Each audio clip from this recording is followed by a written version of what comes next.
9. Check the radio, pit crew is far from slow. The lights no longer yellow. Ready, steady, go. Crank it up. Oh, it's racing. Crank it up. Oh, it's racing. Crank it up. Oh, it's racing. Crank it up. Oh, it's racing. In love with the ride. Burning rubber smells real nice. Fuel it up once or twice. Come on, fast is the way to drive. Crowds all on their feet. Not one bothered by the heat. Imagine them in the driver's seat. Checkered flag would be sweet. Crank it up. Oh, it's racing. Crank it up. Oh, it's racing. Crank it up. Oh, it's racing. Crank it up. Oh, it's racing. Everybody get ready. On your feet. Here we go. 3, 2, 1. Crank it up.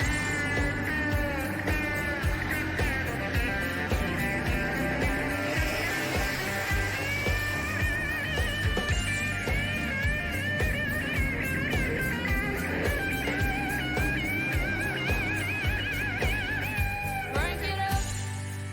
Oh, it's racing. Crank it up. Oh, it's racing. Crank it up. Oh, it's racing. Crank it up. Oh, it's racing. Crank it up. Oh, it's racing. Crank it up. Oh, it's racing. Crank it up. Oh, it's racing. Crank it up. Oh, it's racing. Crank it up.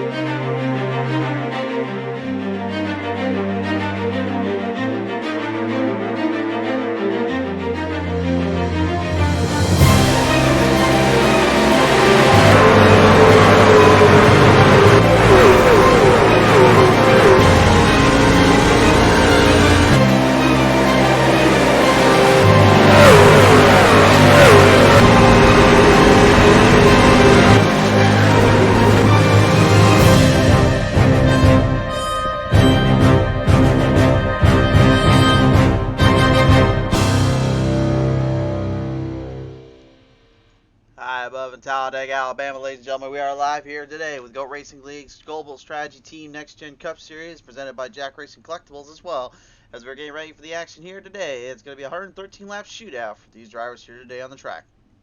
Hello, everyone. I'm the Crusader Chris Stroud, joining you guys here today, getting set for the action on ahead and getting ready for all we got coming up here. It should be a wild one here in Old Talladega. So it's time to start seeing our lineup and see how the field lines it in. So we'll start on the pole. The number 2 is Ricky Hutting on the outside, and the number 43 it will be Samuel Harrell. The row number 2 is going to be Bobby Wetzel, and the number 9 on the outside, and the number 66 Doy Woods. Row number 3 is going to be Tyler Dahl, and the 19, the 89 is going to be Russell Ottaway.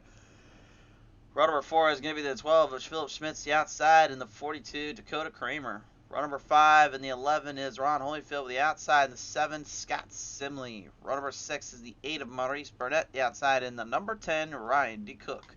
At row number 7, we're going to see that being piloted down by the 23 Charles Van Schleck with the outside, and the number 12 Aaron Action Jackson. Row number 8 is the 45 of Dayton Taylor, the outside, and the 54 Cameron Dario. Row number 9 is going to be Christoph Hall, the 44 with the outside, and the 24 Cody Sturgill. And finally in row number 10, your final star of the field, the Wild Man, Alan Wild.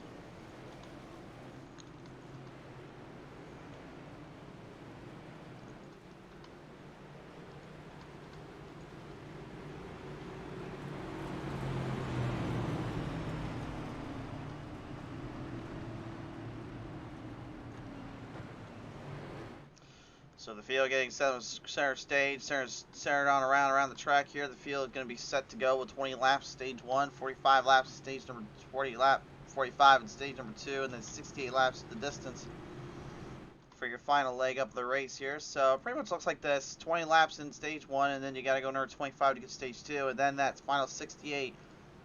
That's all who comes up ahead and takes this one control of the race.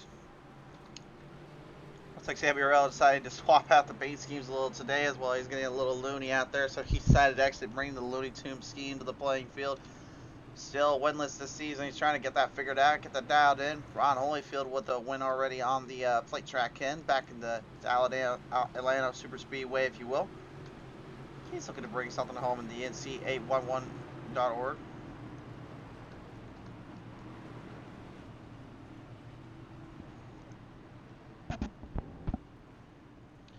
Michael Bollinger says, I made it. It's going to be wild, just like tomorrow will be. Well, they're going to be racing in Atlanta tomorrow for sure, but it won't be the Super Speedway version. They're going back to the old Atlanta, so I'm very excited to see what happens there on that one.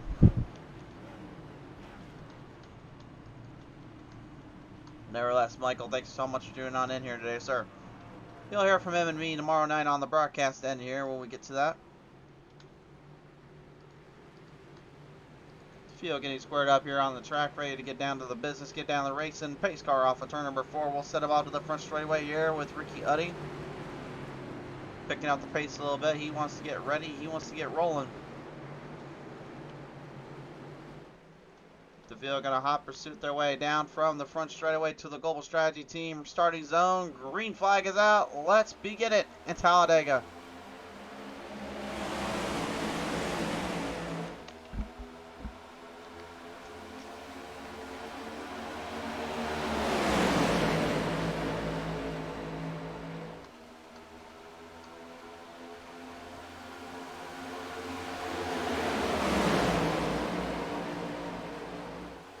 I forgot to mention Michael actually is not going to be with us on the call. He's going to bring that. We'll see him next week, I should say. So, but he's right now actually at this place in real life. So, Michael, enjoy yourself down there. I completely forgot all about that, bud.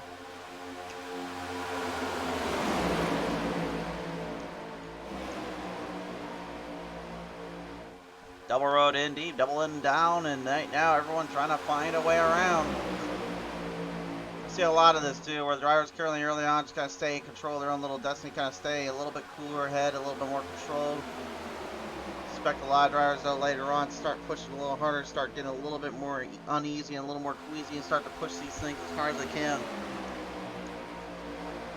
Some tearing to the bottom, some trying to carry up to the top side immediately out of the gate here. Looks like Udding will keep his line down there. Samuel Morrell though, not exactly wanting to back off too easily here. He's trying to hang in there and try to work with some drivers into the field here.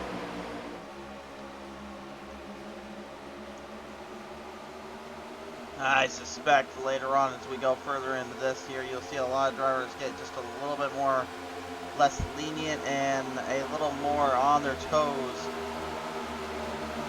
But I would say at the moment anyway, yeah, Xavier L, the only one besides the guys behind him trying to get something going to take down that bottom lane and bottom groove. You're just not going to get a whole lot of run up there though, or get a lot of time to really be out of here. You really got to kind of just make your move and make your timing when you can.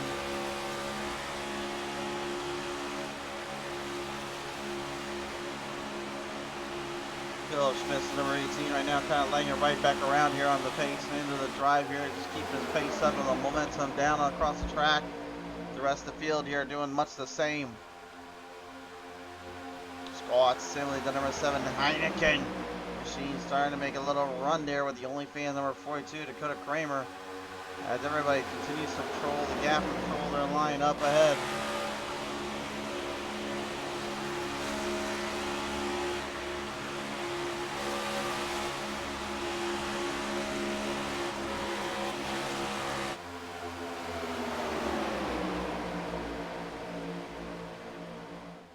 And now up top side here, Samuel finally rallying up some troops, rallying up some drivers here. He gets the outside line to cook up, and it looks like Ricky Udding going to be left all alone up there. Simley working with Harrell. The Ford and the Chevy's doing something here, but it is Simley who's going to drop down and now take control of that line for himself. We have ourselves two new leaders, Harrell and Simley, swapping the leads out between one another. Very impressive so far here. Each driver just making a huge maneuver and evasive action, if you will, just to try to take control.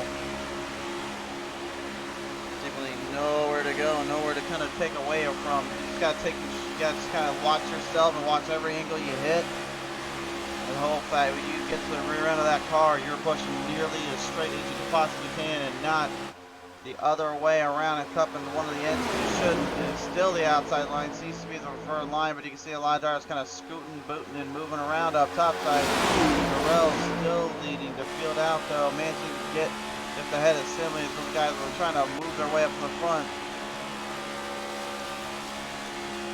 Yo, what's crazy too is that the outside line is actually where most of these drivers are going to get their run today, because the bottom lane is going to be kind of stuck like glue in terms of trying to stay in a draft, trying to stay in a little motion, but the outside will be the best possible opportunity to make passes here. Now you're probably wondering, oh, well, what about the middle lane? Like, why is it they're only going towards that top side? Well, with the way the banking is, the way this car works, more banking, more groove on that outside, kind of almost like runs like a cushion, if you will, for a dirt car. It almost gives you so much more momentum and more gain, because you don't have to let off too much on the RPMs, and the car itself actually can get a little bit more friction to grip up and actually power down.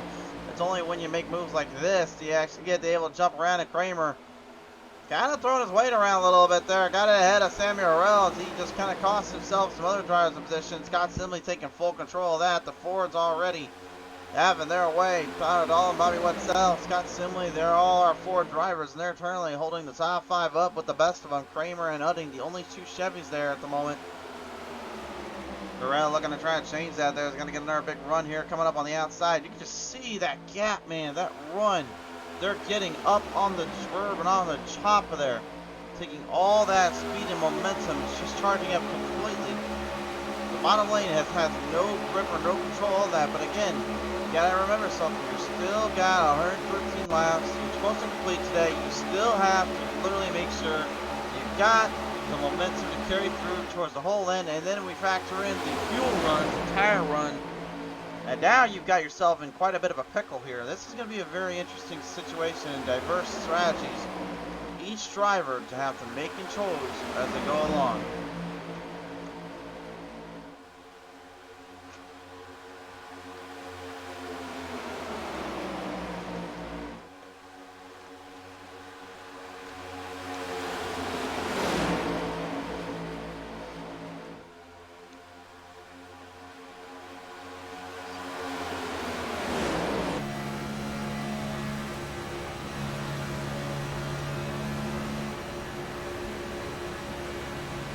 Flinging their way right around here at the moment here. Dayton Taylor currently in the 45, 4 spots up, started back in 15, currently 11th, working with the one line on the top and trying to stay off that wall at the same time, trying to hold the car on line here. And again, the dump drafts on these cars are going to be a lot more difficult than you would get from a truck, if you will.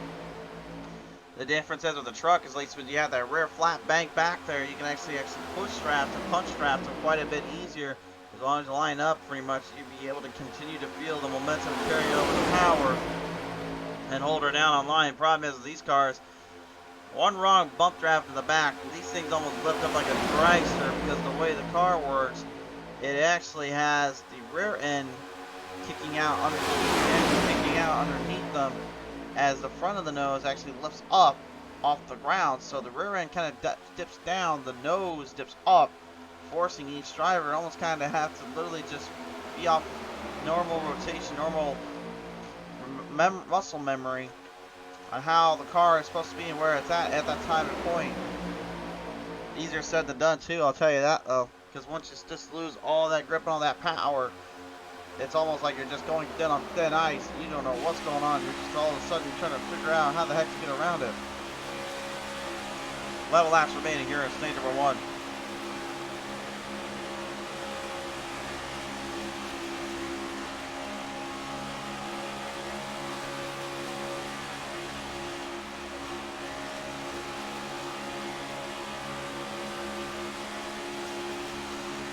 Onboard camera here as we get these drivers kind of shooting their way around the track here. Raw power, raw speed. Again, these next gen cup cars, again, 550 horsepower downforce package as well, low force. More raw cunning and control to have to maneuver through and have to deal with. Really kind of sets the tone, sets a bar high on these guys. And no, that is not a Dodge Charger they added into the sim and they counted it a Dodge Charger. No, that's just Bobby Wetzel with a custom paint scheme designed to mimic a Dodge Charger. He's running a Ford body on that thing, but I will not be able to call it a Dodge Charger because that is not what it is supposed to be called on the sim. So it is a replica Dodge, but it is not technically a Dodge, so I can't fully give him that one.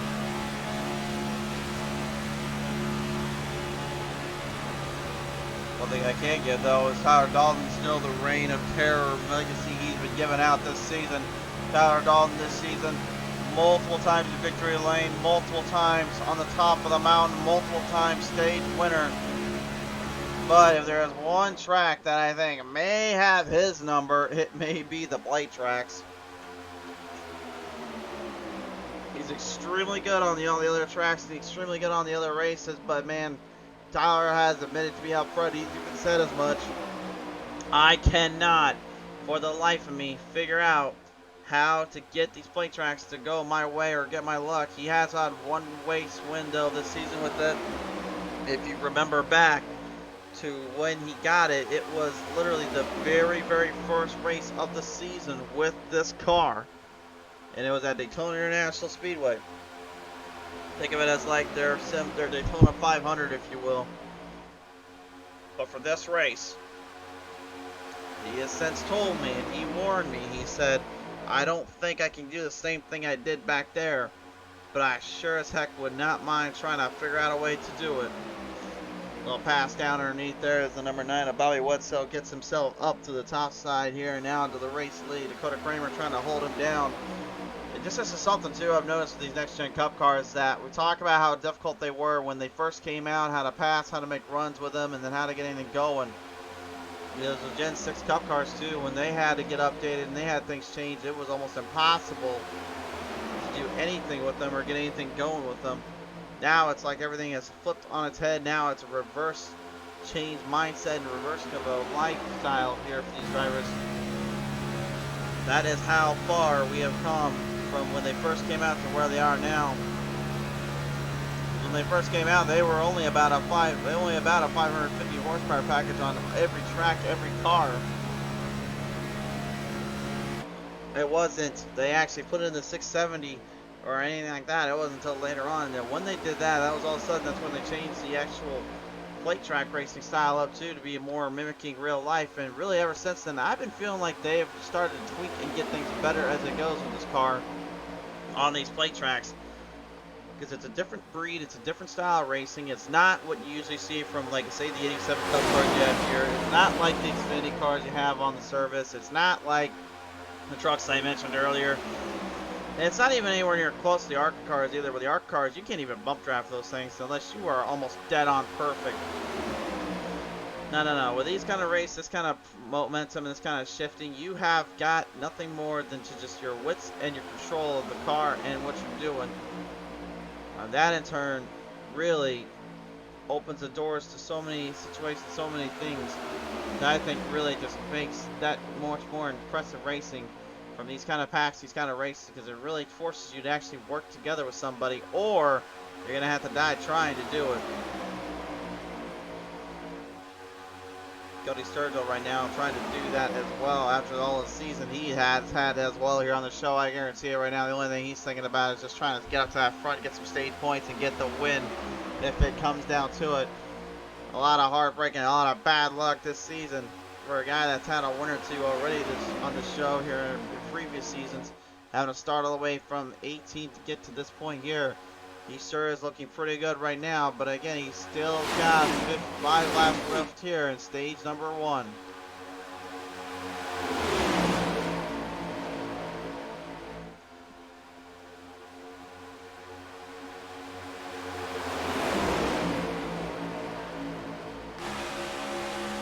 And you can see just too how much of this momentum and power that's getting forced onto the cars, but at the same time, it's almost really kind of throwing them every which way to Sunday, getting them all over the place, getting them all over the track here. Can't say for one second they are not actually trying to race these things. They believe me, they are. But just trying to hold a line, trying to keep up with that bubble. It really does a number. We even seen back with the Six Sigma Sim Racing Oval League, literally just this week, on Wednesday night, we saw how much of a difference maker one driver knowing how to push, one driver knowing how to hold the line down can make to catch up to the field. As we saw two of them go at it with the best of them and be able to push right up to the front and then get up into the grinders here.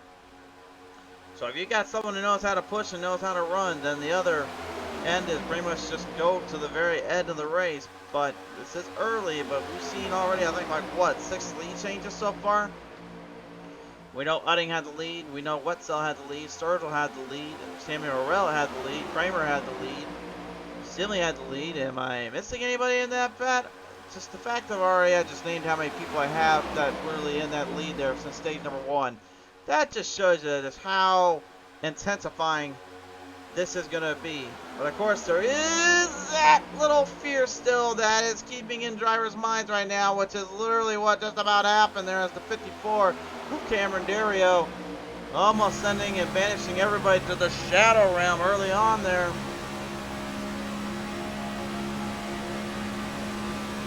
Almost found himself literally being banished back there with him. He punched, you can see right here, just gets that nose right up to the car. He just gets a slight little push. Remember, he doesn't try to dig in and get that thing to dig quicker. He's trying to just make sure the car has a little bit of breathing room and a little time to kind of catch itself. So that way, if somebody in front of you got a little too much of a tip, they don't have to worry about trying to catch the next one. Easier said than done, though, especially considering how many laps you have left to go and how long you have till it's time to kind of clear that out. And look at Kramer now. Timing his jump, looking for the spot. He got it up there to Wetzel. Wetzel right now trying to hold it down. Actually, Kramer getting a beautiful run off that corner. He's using a bit of that side force and down force there. But Ron Holyfield is in the way. Oh no, this getting in. Well, 4 wide down the line, down the center point. Off the back straightaway, could have cleared them out. Get the gap cleared in there, and they will do successful. Ron probably thinking to himself, if I had anything to do with that, I am not going to be getting out of that one cleanly. And he's just barely ahead here. There he is right now. As you can see the field coming up quickly to him. One more lap to go for stage number 1. Bobby Wetzel right now looking for some stage points. Tyler Dalton much of the same. Harrell looking desperately to get more on his table. Ryan D. Cook looking to try to build some up too. Looks like he'll build them up on the back straightaway here. Beautiful running coming down the line and down the wire. Huge pushes, huge draft punches. Dalton laying back. Looks like he's trying to set it up there. Oh, he's also trying to set up that move here. Ron Holyfield going to be put a lap down. Out the corner end here, every driver for themselves, just trying to hang in there, get them to the line and get them across to the finish. It's close, it's quick, it's fast, it's deafening to the line though. Wetzel gonna catch himself a break and win stage number 1. Dalton, Harrell, and looks like Taylor and Cook gonna be your top 5. In that one, stage win belongs to the number 9. To Bobby Wetzel, though, by about a half a car length there to the line ahead of Samuel Harrell. A magnificent drive there for Wetzel, taking it straight to the corner and straight down to the line there at the edge of the race. Certainly needed to do that and definitely needed to kind of hang in there as much as he possibly could just to get this figured out here.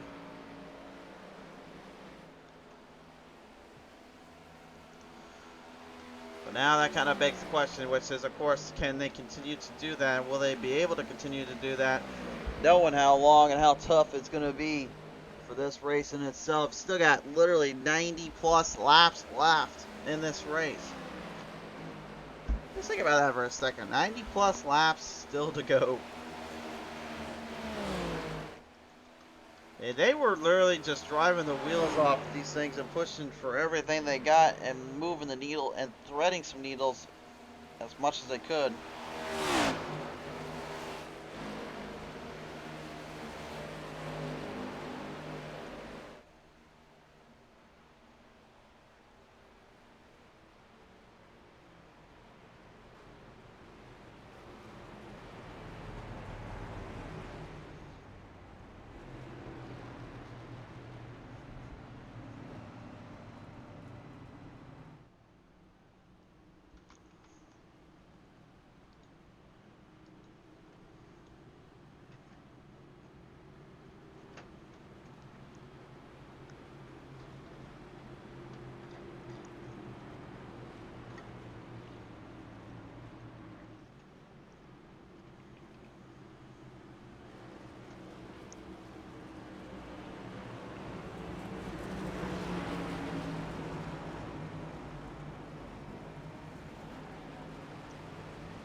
So right now from pit road, Harrell gonna be beaten out there by Dayton Taylor there on the number 45 money line, or Willie actually. Looks like Harrell's gonna get him to the line there.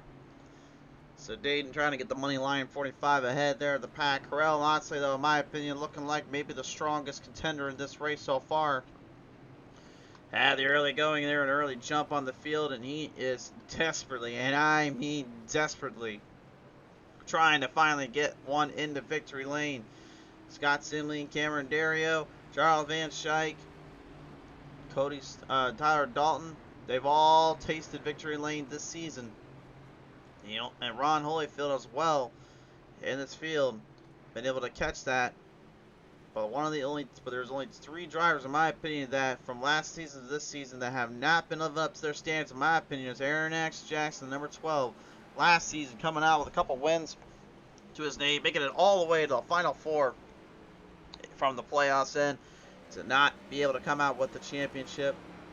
Cody Sturgill, a multi-time winner on the track here, multi-time winner on the show, still without a win this season, still trying to find that first one out of the gate, trying to see what he can bring to the table. I suspect a lot more things out of the Taylor camp here, but again, if there was one track that's probably going to be able to give him an equal opportunity of tough ahead of the ever-elusive tough and tame there of Tyler Dalton and his 10-500 crew, I think it may be him. But Samuel Harrell, yet again, man, talk about a guy that's been constantly, and I mean constantly, fighting and looking for that top spot, only to get narrowed out or edged out the last bit. Right now, he is on a track that he has been known to bring the power and bring the speed to. And it looks like also is going to have to head back to pit road here. I'm not too sure if he just needs more fuel or what he's up to. It looks like everyone wants some more fuel. Dayton Taylor staying out, so this looks like it's going to be a very, very tricky fuel run for these boys.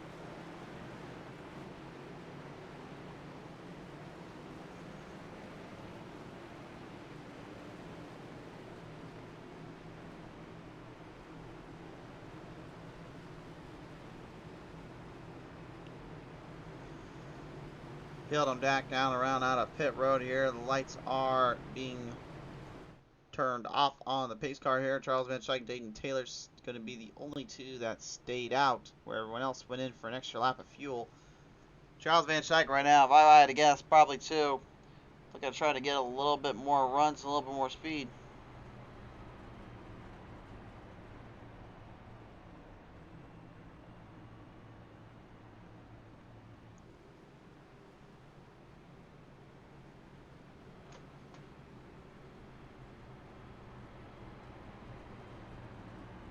Power and momentum about to be put to good use, ladies and gentlemen. As Dayton Taylor will lead ourselves down the line here once again. We are getting ready to get back out of here on the show.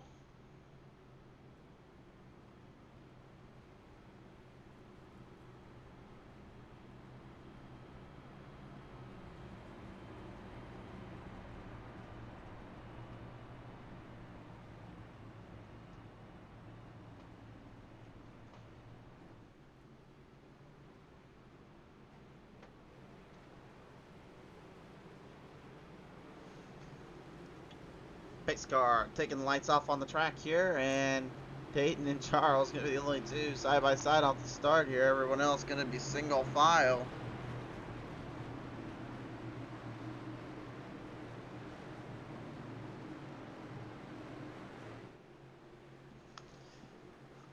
Line them up back down to the global strategy team. Our next gen restart zone. Let's get it back down to the green flag here, ladies and gentlemen. Back on board. Here we go again.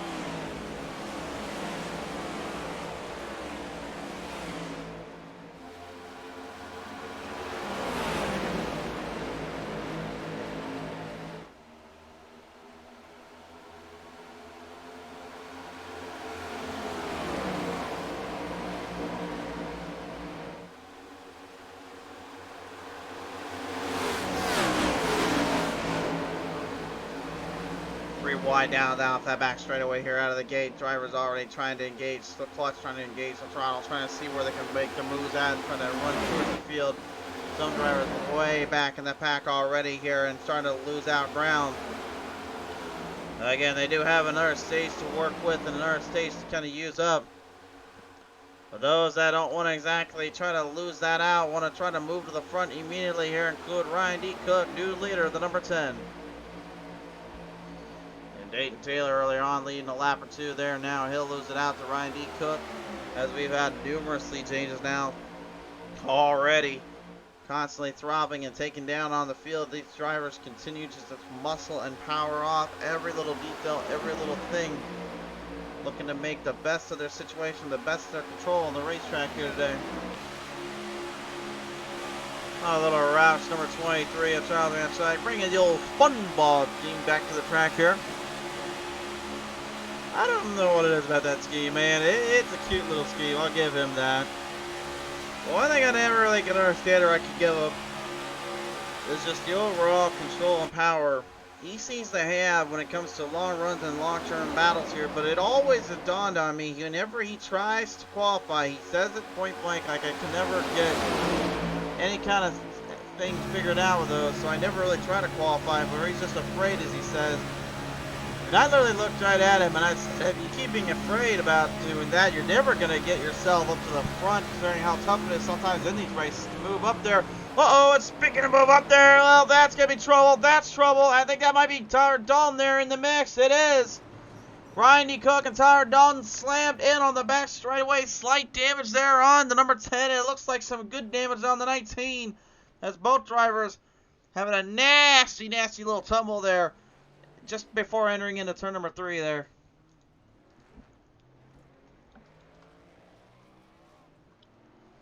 '19 looks okay, at least. Looks like minor damage at best. May affect the airflow around the car, so he may have to be a little closer with the racing in this case, but I don't think that'll cost him too much time here. We'll see what happened on the P10 TV Instant Replay, presented in part by our friends at Jack Racing Collectibles today. Dalton probably went up in an area probably shouldn't have, and then Cook, nowhere to go there. Look at Samuel, oh my.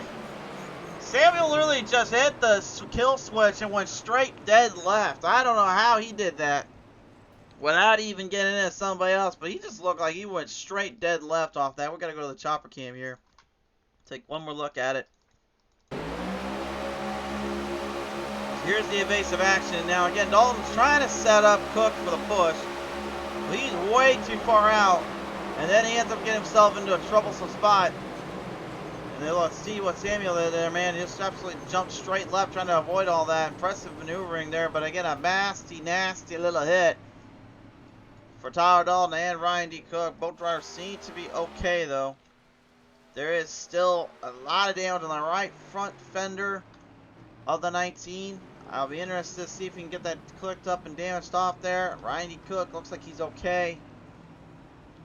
Still, though, just know in the back of your mind there, when you take a nasty little hit like that, you take a little shot into the dark, you don't know what just completely messed up the electronics, messed up the grill, the tape, anything like that. That's when you got to go in there and get it fixed up right away, or it may be a little bit troublesome, to say the least.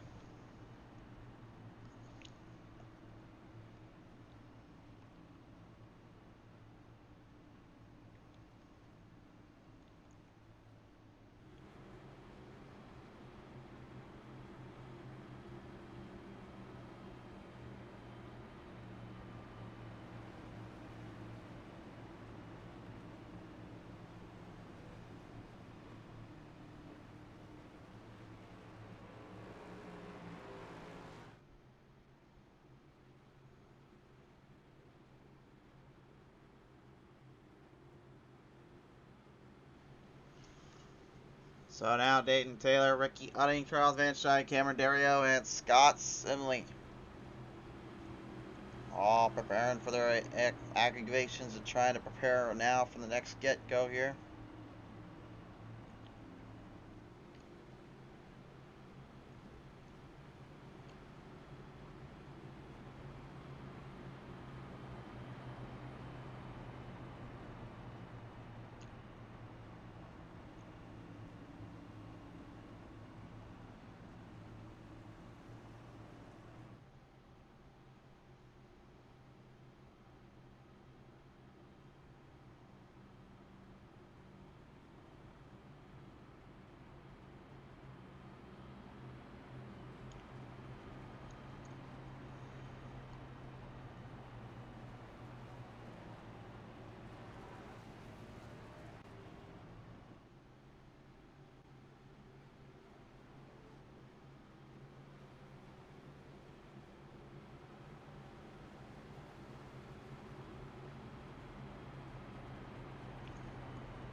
So right now, Dayton Taylor, Ricky Utting staying out. Charles Van Dyke, Cameron Dario, Scott Simley as well. The field, Alan Wild making some jumps up the head.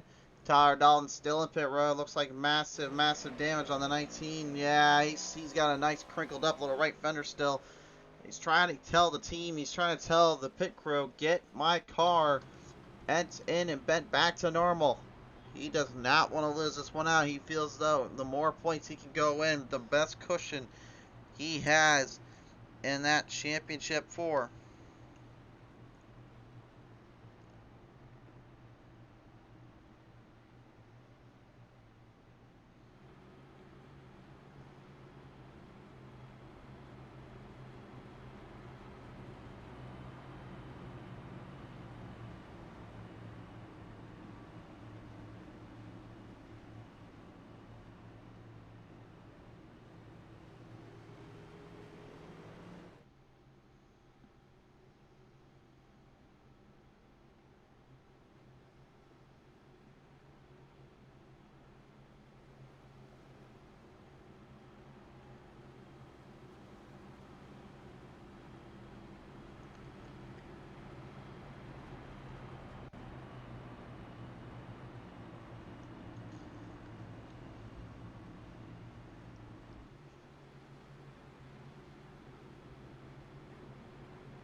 So here we go now, race fans. Gonna sit him back down on the track here. Brent Logue says, good evening, sir. Appreciate you coming on board today here. And also, thank you so much for the stars down there, sir. Appreciate you. Don't think we just added those star stuff in there as well. So we do appreciate you guys being able to send those out and deals. Being supportive here, it always means the world to us. Every little bit helps us continue to try to grow the broadcast channel as well as our Facebook and YouTube ends. We are still looking and trying to upgrade some things like the graphics card and trying to upgrade the visuals. We kind of had a little bit of flack for that. Trust me, I know. We're looking to get it all figured out though, and hoping maybe upgrade things as we go along. But right now, race fans, time has come to get us back on our way and back down the action here on the show. Off the distance down on the front straightaway here, Dayton Taylor, Ricky Utting, Charles Van Dyke, Cameron Dario going to be our 2 front runner rows. Let's see how it goes. Still a few laps remaining here in stage number 2. Green flag back on out. 15 more to go.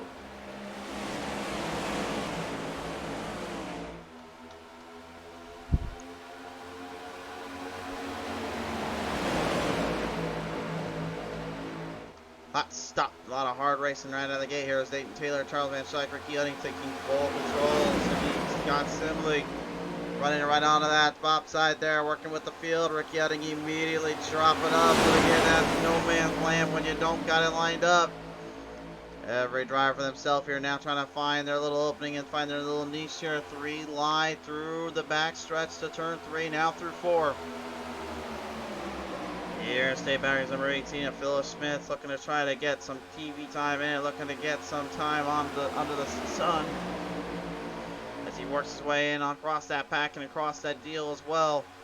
Field trying to maneuver their way through as the cars continue to travel and push their way through. Despite all the damage to the right front of the nose there, it looks like Dalton still has a little bit of a getting around here. He has a little bit of help. He's going to need every bit of it here. You know, I kind of get goosebumps seeing the old Alabama gang style car up like the Havoline number 66 of Joy Woods. And what a surprise here, getting a good little run here in this car so far this season. It hasn't been too well, but here in this race today so far been a lot better than maybe anyone else expecting. 3 wide down on that turn number 4 here. Drivers continue to pack, stack, and rack them up as they go. But remember, they have no instant bears here in this race, so you best make sure you know what you're doing down there, and you best make sure you know what you've been up to. Don't get yourself into any trouble, and don't get yourself into something you really don't want to find out on.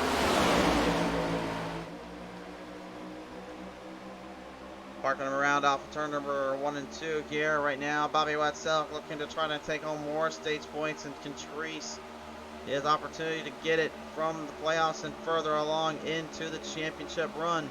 Remember those playoff points, what they do is that it increases your overall championship hopes to make it past each round without necessarily having to win. The better the points, the better the run, and that's what really sets these drivers apart from the other. The downside, though, is trying to master each stage, master each corner, each run, and each track. That's what makes it so difficult.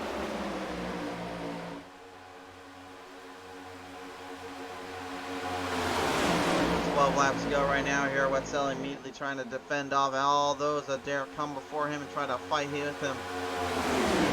Keeping his momentum alive, keeping his car completely in control. The rest of the field just kind of staying with him.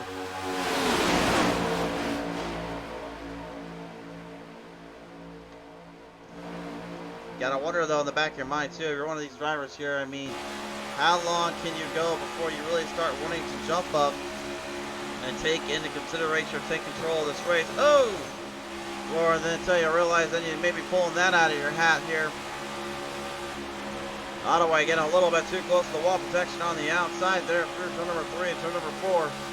As the rest of the field trying to stay right in between, into control of their paces here. Can't be getting too crazy with that. They've got to watch out and they've got to be careful. Doing too many crazy things will end up pushing your limits and pushing your boundaries further than you realize. Wetzel, Dalton, and Dario right now currently holstering the top 3 spot up, but here comes the old loony man himself. There is Samuel in the 43 immediately working with Sturgill. And the tailor-made number 24 is trying to make a tailor-made man out of himself, with Schmitz holding up in the rear with a outside line. Looks like Ottaway and Taylor right away as well, trying to work with that in there, but looks like Taylor couldn't quite get it back around with Ottaway, so now I have to try to shoot the middle and shoot the gap. The wild man, Alan Wild, the commander-in-chief himself, trying to rally up his troops, rally up the teams to see what he can do. A little bit of a panorama camera got going on in this thing here, but it is inside the cockpit. And each time it kind of corners down, you can see how much banking and how further along they corner and turn in each sector. Pretty crazy to believe and crazy to kind of think about, but that's just how it is.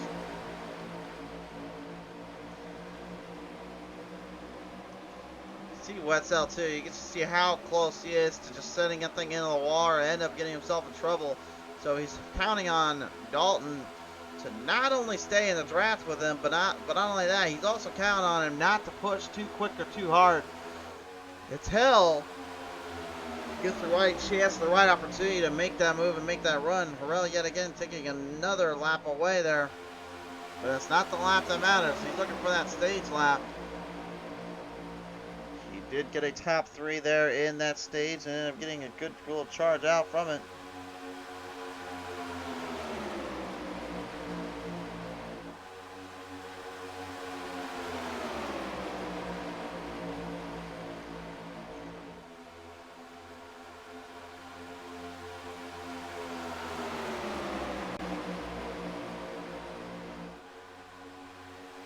Lingering their way right on down that bottom stretch here. Looks like Harrell looked like he may be wanting to try to maneuver his way through the gaps, through the clutches here. He doesn't want anything to do with the rest of the field taking control of the race but him.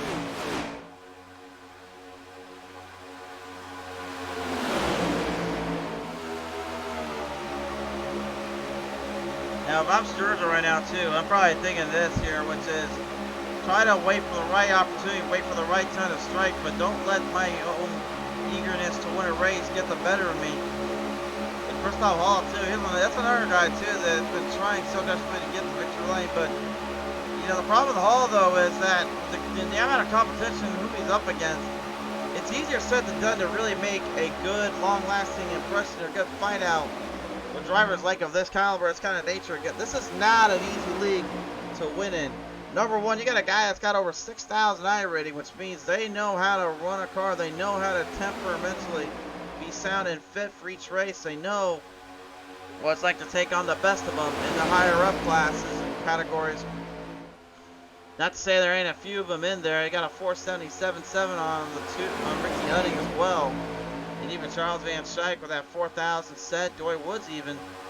And Scott Simley all have an impressive iRating to their name. But the competition is just incredibly tough. Only one driver under the 2,000, two drivers under the 2,000 iRating markers. The rest right where they need to be and being able to figure out how to handle and muscle a car. So that tells me one thing. Again, this is more of a veteran league and a veteran group of drivers that are well aware on how to maneuver through each turn, each corner, and how to pace themselves in these kind of races. And right now, the speed and the traffic that we're brewing up with, you know, they're coming closer and closer to the end of this race. So that means they're going to be starting to get a little more aggressive once we get about 10 laps to go. But right now, we're only at about 6 laps remaining here in stage number 2. From there, it's all about timing and prosperity. Can you find the right moment? Can you find the right line and hope for the best from there?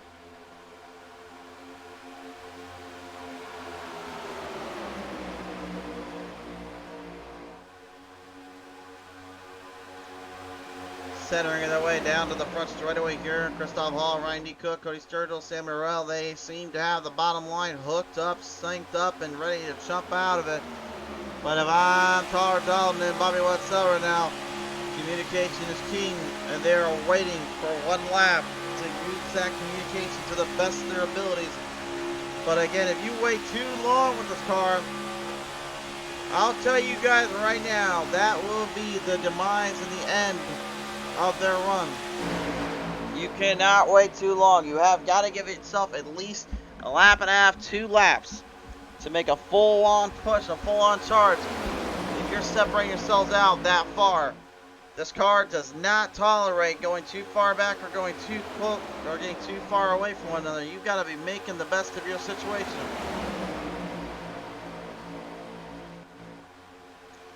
I think that's kind of exactly how they're feeling right about now and kind of how they're really trying to maneuver through each turn and each corner. Looking at the overall prediction, looking at the overall situation, that's a 3-car length right now spot away for Ricky Udding.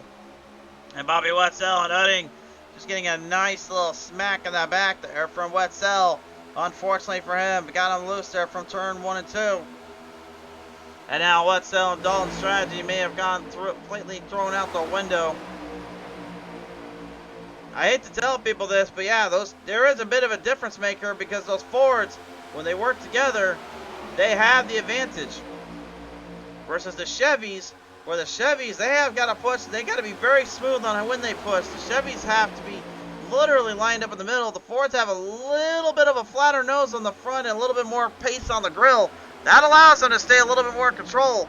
But when you got a Chevy trying to mix in with a Ford, oh boy, that does not mix in too well.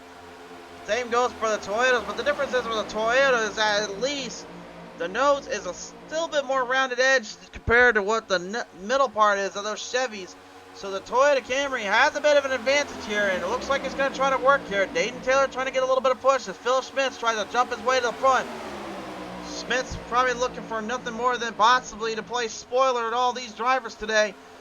And if you wanted to get some camera time in there, my friend, this is a good way to do it. Jump to the front, fight your way through, and hang on down there.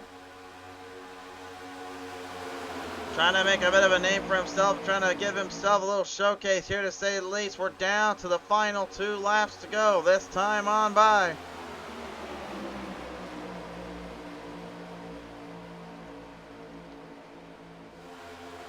All bets are off now. And it looks like Sturgill looked like he may be getting a little bit impatient down there. It looks like Man Wild. The Wild Man is just seemingly coming out of nowhere. All right in the middle there, try to shoot the gap. Dayton Taylor, Bobby Wetzel, and Dalton trying to work with Schmitz to get him ahead and get him away from Harrell. Harrell looking for major stage points implications. He's already got a couple stage wins in this season, but this one would certainly help out. And it looks like he's anticipating transition. He jumps right up. He comes back down. He threw the block right at Schmitz right down off of turn number 4 to the front straightaway. And I don't know if that was exactly a smart move there, Harrell. But that was certainly a little bit suspicious to drive right in there and try to stop his run. There's one thing I've always said about on these play tracks is I absolutely hate the blocking move like that. I just don't agree with it. If you can't figure out how to get someone to work with you or how to work with yourself, that frankly you can't be throwing blocks like that, but Harrell's seemingly going to stay in control. He's going to try to hold on. I don't know. Seems to have worked. For now anyway, but I guarantee you, he didn't make a friend with Schmitz there. He's going to have to be very, very careful come to the next leg of this race. Off of turn number 4, though, it looks like it will cut out and work out well for him this time. Samuel Harrell straight down the front stretch, lingering to the final edge, and he's going to be taking this one to the bag. Or no, he will not. Sturgill will get him just around the corner. And Christoph Hall managing to jump right ahead, too. He will be stage winner number 2.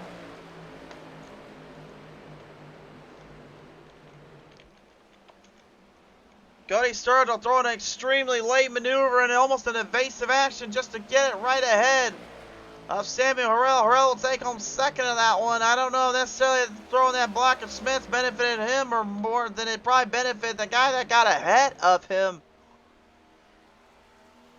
Very, very tough call there, but nevertheless, Cody Sturgill patiently waiting his turn and taking his shot in the dark and a beautiful evasive action. Will take down the Looney Bin man himself in the Looney Tunes 43. But again, we're not even halfway done yet. And you're already getting just a good feeling and idea of how far, how crazy they will go to make their moves. Now from here, it's all about just timing and pacing and see who takes control of this race.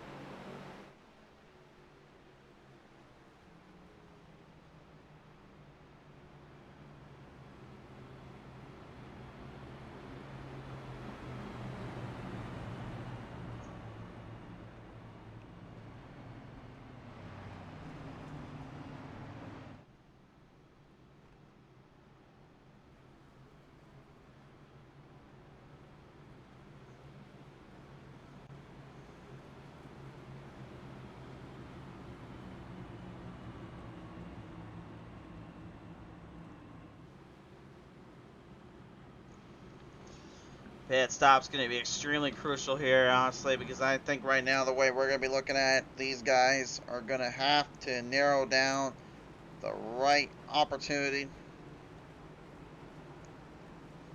And narrow down the right chance to strike here.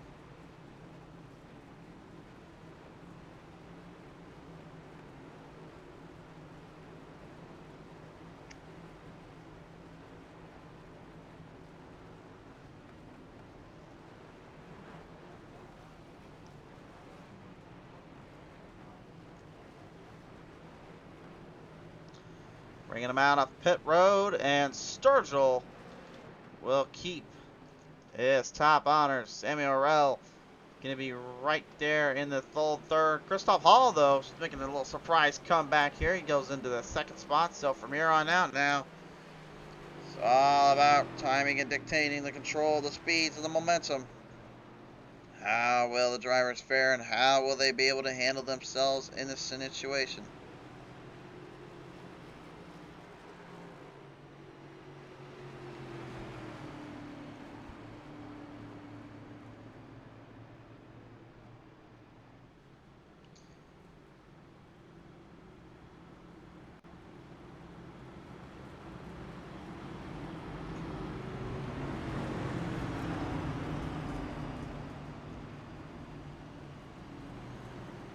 Time running out, though. Position will be key here, race fans. We'll see how it goes from there. At this point, though, it's anybody's guess who's going to be able to take this one. This one's going to be now a long run to that with that fuel run in mind.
So here we go, race fans. Just a little bit away from our halfway point. And this is pretty much now where it's all coming down to. You make your moves and make your right decisions. This could be interesting.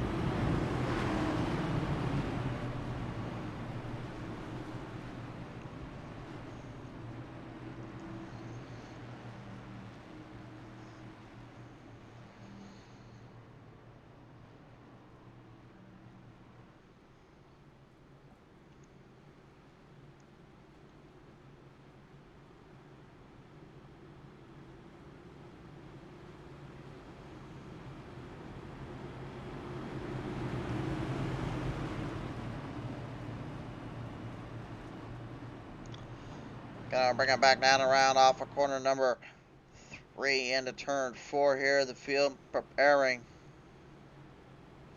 for the chaos that is about to ensue.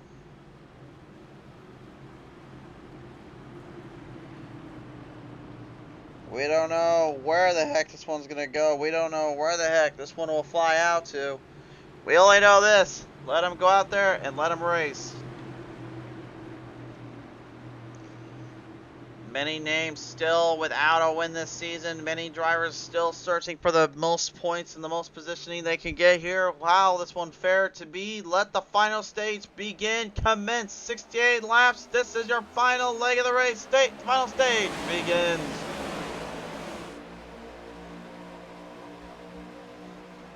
Stage 1 and 2 is all about just how much lead changes, how much pressure was put on with an occasional block or two. One going right, one going completely wrong.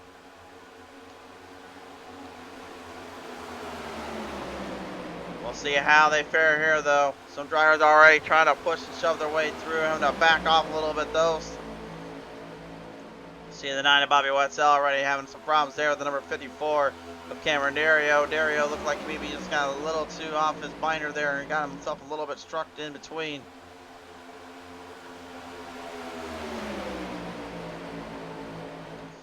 Flying it back down off of turn number 4 to the front straightaway here. Anybody's guess who's start making some moves, start making some runs here. Christoph Hall, the number 44, lingering on the outside with the target on his side, and a target on his front, and a target on his back. You know what he has got the super target store on his end of the field, and he's trying to show the Superspeedway he can bring it to the table tonight.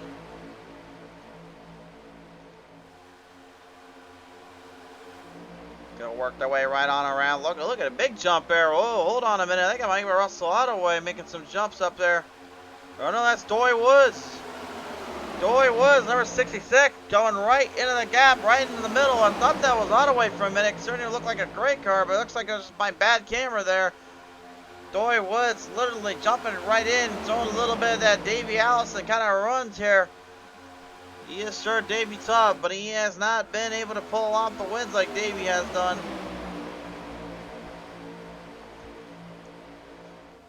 I just hope when all is said and done, it doesn't turn into checkers or records for him, because again, I love the look of that scheme, I love the look of the fight out he brings to the table.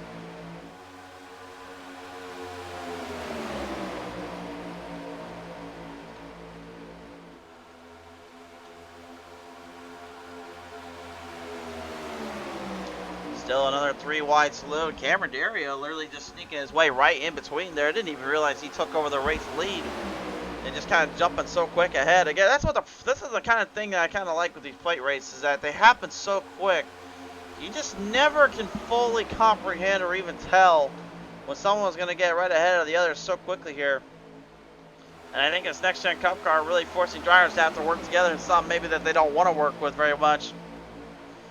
Really dictates a few paces. It dictates them in such a very unique and overall distinctive playing field. We have lost one driver so far, the number 2, Ricky Udding, has unfortunately called it a day, so literally your number 1 qualifier out of this race. Hanging around back in the pack to Aaron X. Jackson. We have not heard from him all day long in that 12. He's been very, very silent back there. And this is a guy that's really had a couple of podiums already this season. Of quite a few top 2s and quite a few top 3s, a lot of top 5s and a couple top 10s in between. He has just been kind of not in anyone's eyes or anyone's thought process this early on in the race. And I'm not totally sure if that's just because he wants to stay out of trouble right now, or maybe he's just trying to stay right where he needs to.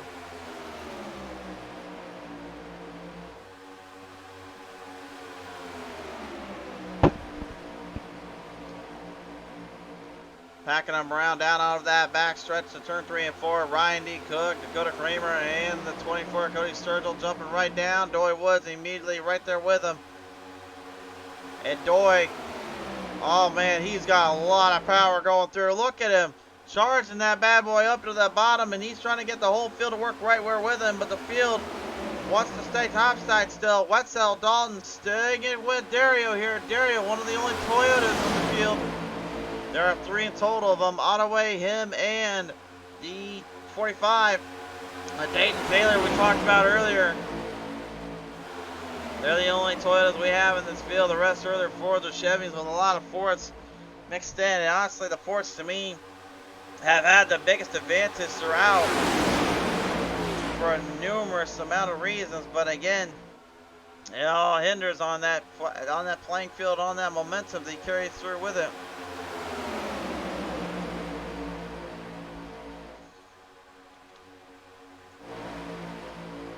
Samuel, no surprise here, he's back up to the front, he's back into the lead. And now, we're vastly approaching halfway done with this race. One more lap around, this race will be put in halfway done and over.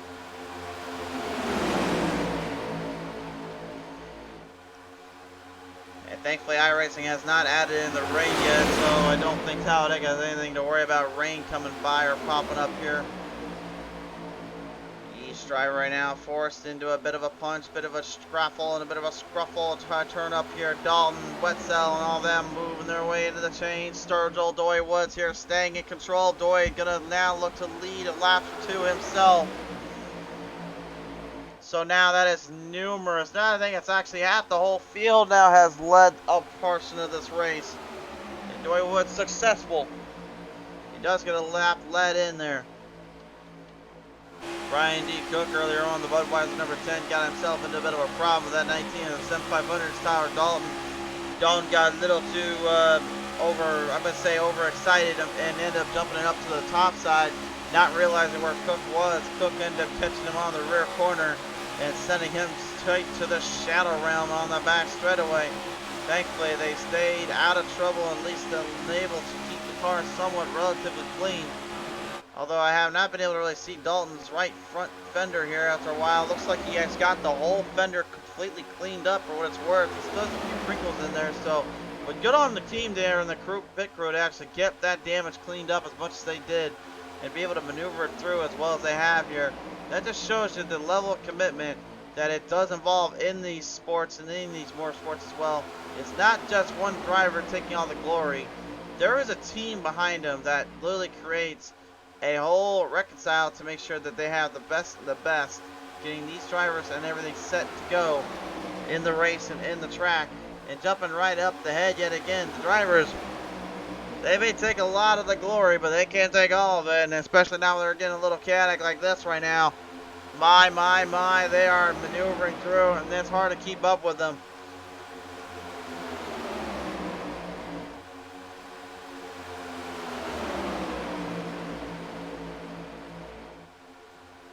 It's absolutely insane to me how much maneuvering and evasive action some of them have taken to get to the middle or get to the bottom or get to the top. They almost just seem like they're just kind of intensifying and getting crazier as they go, with little to no regard.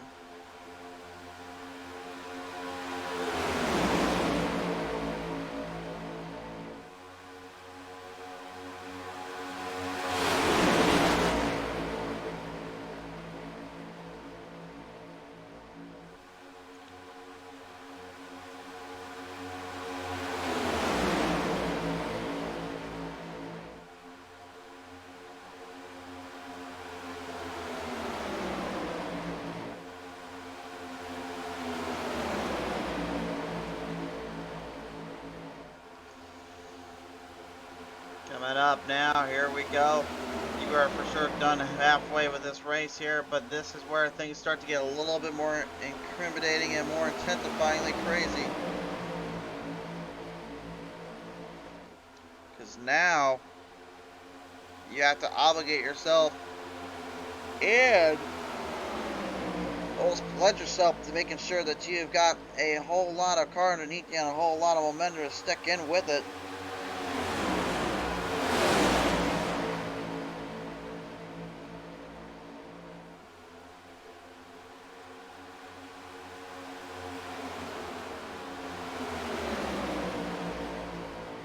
Sticking their way down across the front straightaway here. Here looks like Dario's still going to be a race leader here, despite everybody literally jumping ahead of him or jumping behind him or jumping around every which way that Sunday with him. He still somehow manages to keep himself in pace here.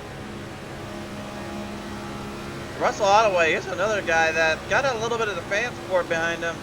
Got a lot of love from the people, but hasn't really, in my opinion, caught a lot of breaks here. And I know he literally yelled at me this morning. He was like, whatever you do, do not try to talk too good about me or try to give me any good compliments until the end of the race, please. He said that flat out at me. He's like, I do not want to have a broadcaster curse on me, no matter what you do. And right now, I'm only picking this time to talk about you, Ottaway, because honestly, you're staying out of trouble and you're only about third spot in there, so I think you're okay right now. I just hope I did put away all my voodoo dolls, so I think we're okay here.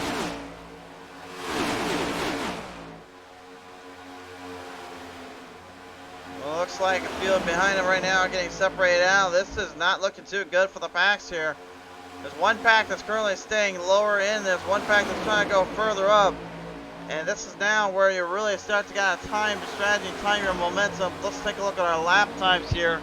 And look at this. Woods and Harrell separated out by a good margin of error here. This is exactly what the first pack wants to see. But now you can see it looks like Harrell has got his troops rallied up. He's not exactly losing out on time here.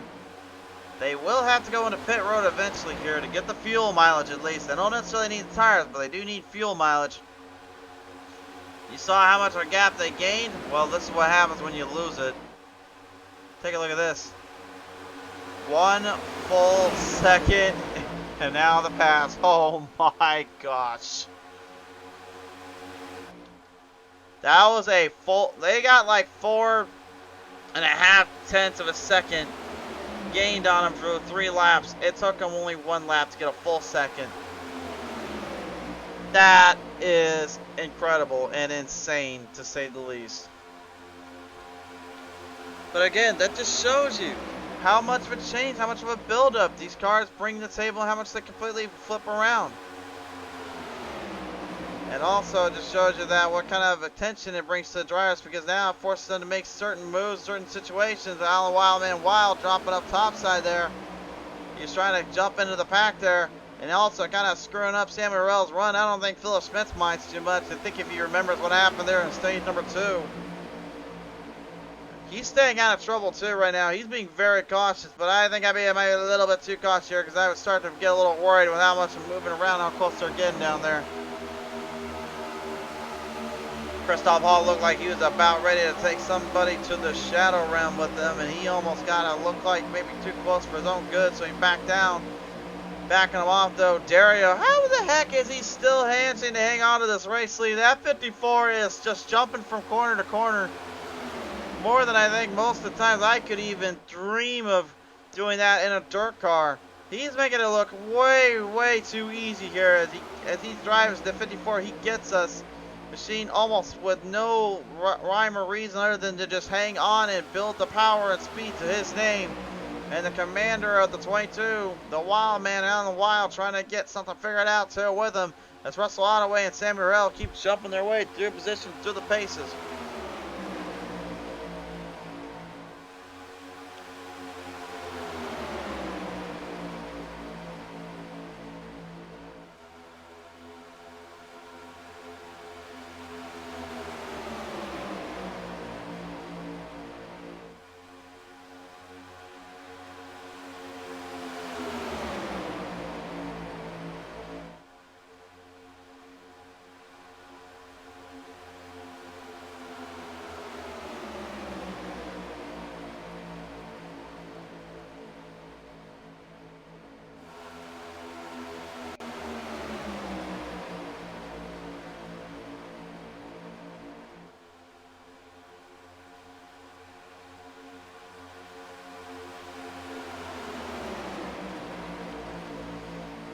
back stacked and racking them up through the rest of the field here. Every driver right now just trying to stay in control.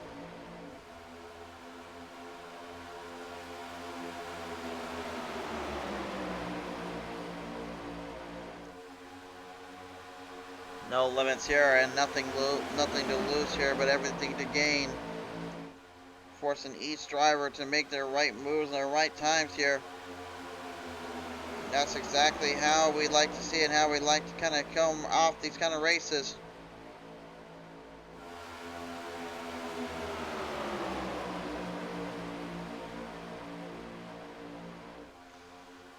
Russell Ottaway now, for the first time today, going to be your race leader.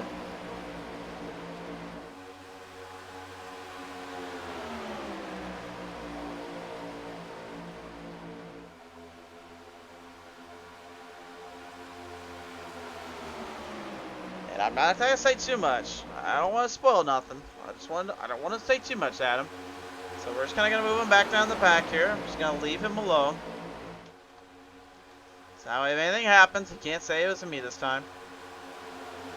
But I can tell you right now, he's got a lot of company in the name of the Sim 500 camp, ready to work with themselves here.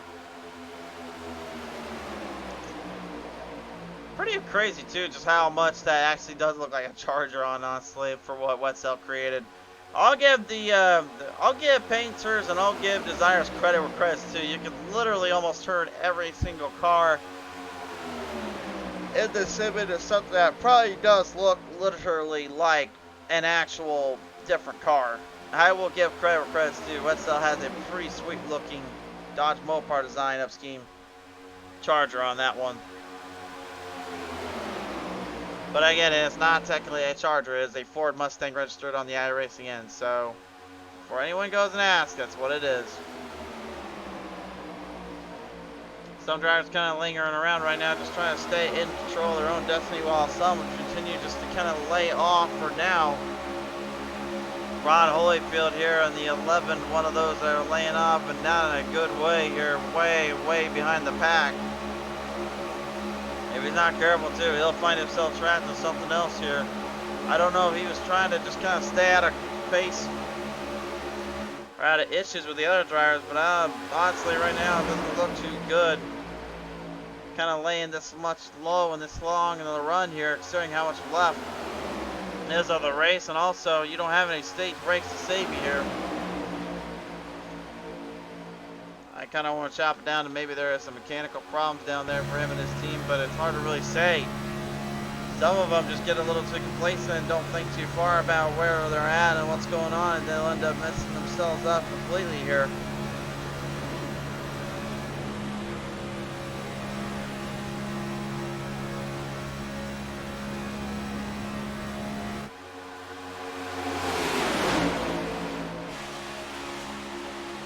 Christoph Hall, the number 44 Super Target machine right now, looking to get win number 1 finally knocked out of his way here.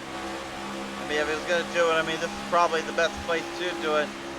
And I'll say this too, for those at home that really think that plate track racing is more of just a crapshoot. It can be a crapshoot, but at the same time, I will say this. This right now, for what these drivers are enduring, what they're dealing with, this takes a lot of technical expertise as well as overall positioning, just to be able to narrow down and hit just right. So if you want to come at them about it not really being a true race or format, I'm gonna benefitly say and disagree wholeheartedly, because honestly, this has been theoretically impressive to see how each driver has pushed their way through the gap and pushed their way through each pack and each run without even so much as getting into one another or destroying one another on the track. And to me, isn't that what racing is all about? Is trying to get the best position, the best kind of pack race you can out of yourself. Pit road's now open, and now this is going to be a little bit of a jump around. Some drivers going in quickly, some backing off a little earlier than others. And now that will really tell us how this pack will form and how they'll settle themselves up here when they get onto that back straightaway.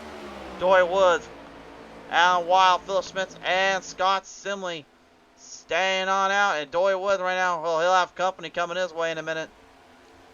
But without any partners or anyone to help him, he now needs to rely on these three, excuse me, to make a true fourth pack. Simply though, way off from catching that draft up there, and he knows it too. Now Wildman Wild gonna at least lead him out for just a second here. From pit road, Dalton, Wetzel, Ottaway, Sturgill, Taylor, Cook, Hall. Your driver's out. Doy Woods, Alan Wild, and Philip Schmitz, and Scott Simley now heading in as well.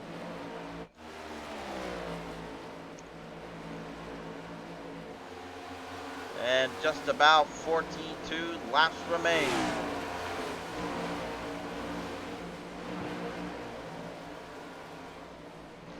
Hey, look at this already. I was a little nervous about this. This is what we were going to talk about, was how quick and how fast do the packs separate themselves out. Now this really becomes a fight out.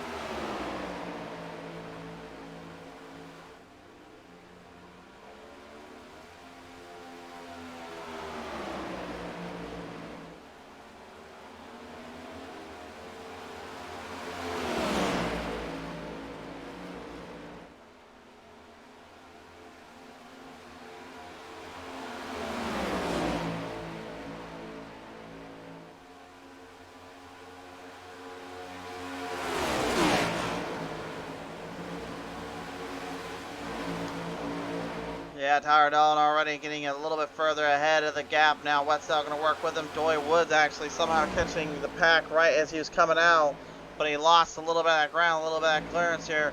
These drivers right behind all of them are going to need to start working together, and they're going to have to start figuring this out pronto.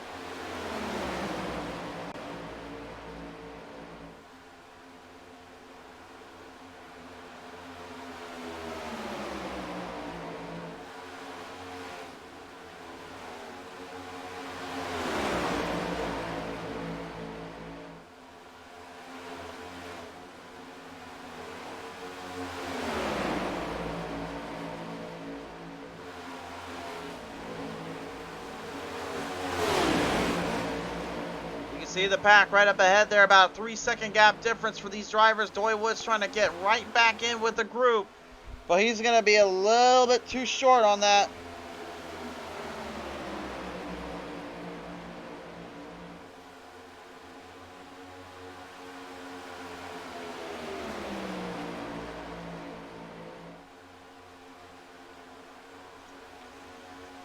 Schmidt's going to try to get him in there too. Looks like, uh-oh, that's not a good spot there, though. You don't want to lose your draft partner there.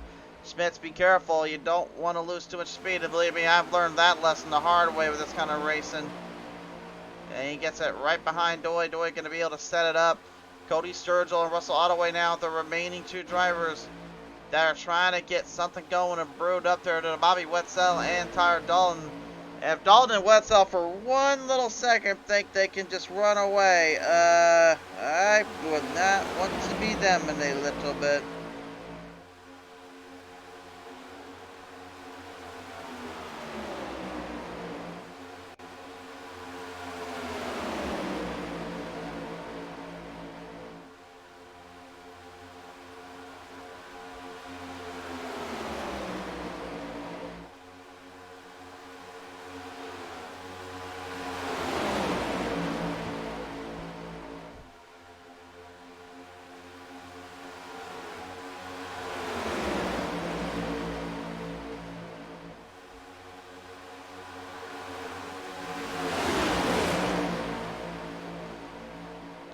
Coming down the line, down to the wire here. Those boys that were trying to get ahead of the field, trying to get ahead of the pack, well, you no longer have the high ground, my friends. Wetzel and Dalton are going to have their hands cut out for him. And look at Sturgill and Ottaway. Big push from Sturgill to Ottaway to get him right to the front. Coming down the front straightaway. New leader, Russell Ottaway. Sturgill jumping right in the mix with him. Ryan D. Cook, Christoph Hall, Sammy Harrell, all of them, and Maurice Burnett too. Jumping in the pack. They're stacked up and pretty well rounded on that one. Wetzel and Dalton probably just trying to hope for a little bit of a breather here. And both drivers had to push their absolute limits, so they did waste a little bit of fuel. in between that. So let's see how that reacts to their cars and how they react to that situation. Time's running out though. They know they have only so much time left on the clock.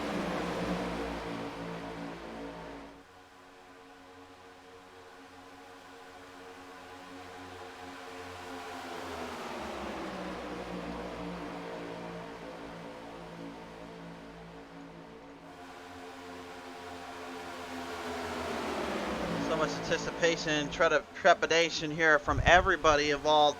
Completely just kind of taking everything you see and just such an amazing turnaround, such a crazy little race. It's fair to say it's absolutely thrilling to watch. Usually with these plate track races, kind of expecting, you know, the usual, just kind of fight a gap and then everyone else kind of lingers around until the time comes. This car has completely changed that outright. I'm getting kind of the old Daytona vibes when we first saw this car in action. After that update and how things changed up, it really made things more crazy and a lot more lively. We're getting a lot of that right now.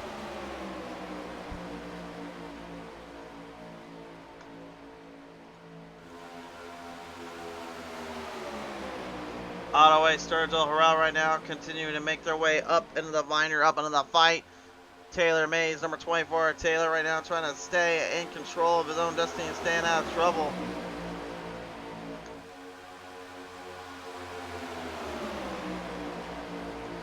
Popped up on the outside. Ottaway right now sticking with Sturgill. Cook right in between, right in the mix-up. Everyone lingering right through off the gaps and in their positions. Nowhere to go and nowhere to hide right now. The only place to go is up to the front and hope for the best.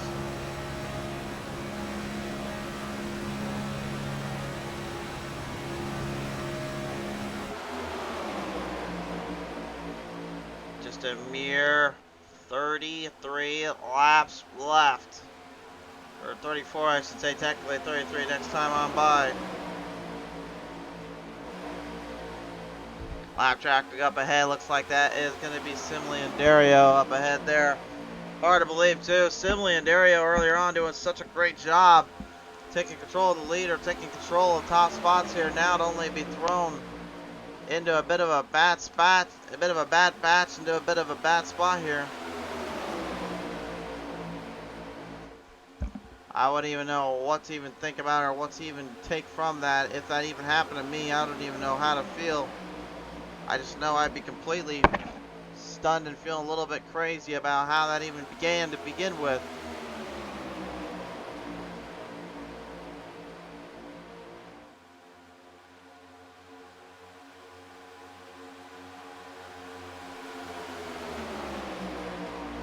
Racking them up there and down off the edge. Going over the Air Jordan number 8 of Maurice Burnett. Looking to hang on.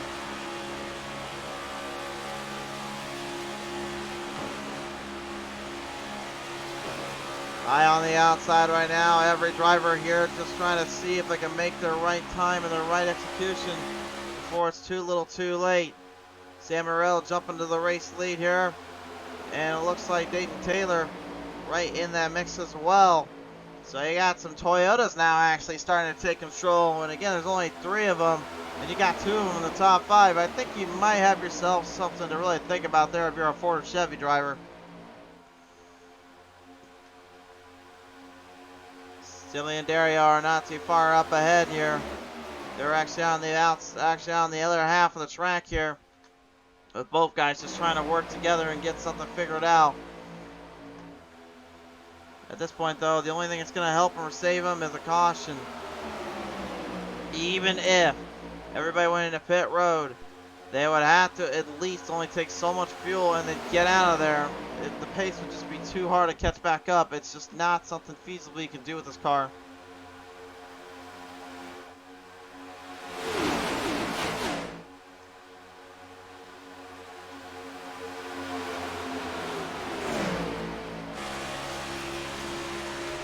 From the outhouse looking in, Aaron Action Jackson, Charles Van Schaik, Phyllis Schmitz.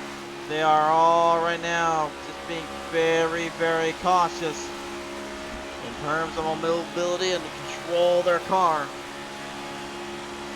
I'm pretty surprised by this too, honestly. It's very interesting and unique to see just how trepidatingly wise they are keeping themselves away from the mix-ups and from the messes.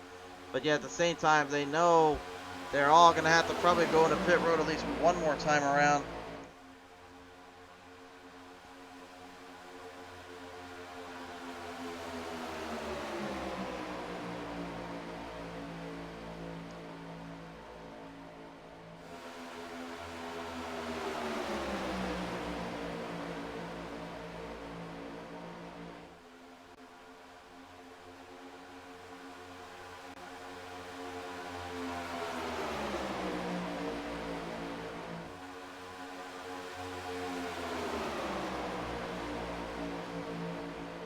Back and stacking it now. Look at Russell Ottaway making a big, big jump up. Got a lot of speed, got a lot of power. Using Sturgill to his advantage. Time to take a look at the pit strategy timing as well, presented by Jack Racing's Collectibles. As you can see, right now they get about 24 laps in total before they all have to get into pit road. They're about halfway through the fuel cycle.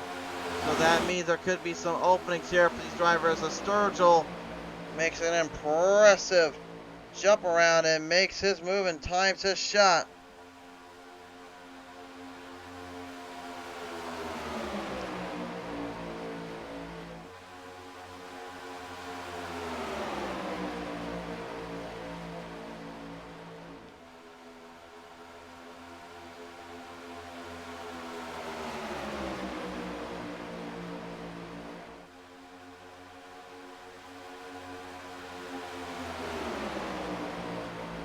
What a complete chaotic situation here to believe, but yet Sturgill has been able to kind of weather the storm and weather out the battles ahead. He knows though he's running out of time, and the rest of the field's certainly feeling much of that.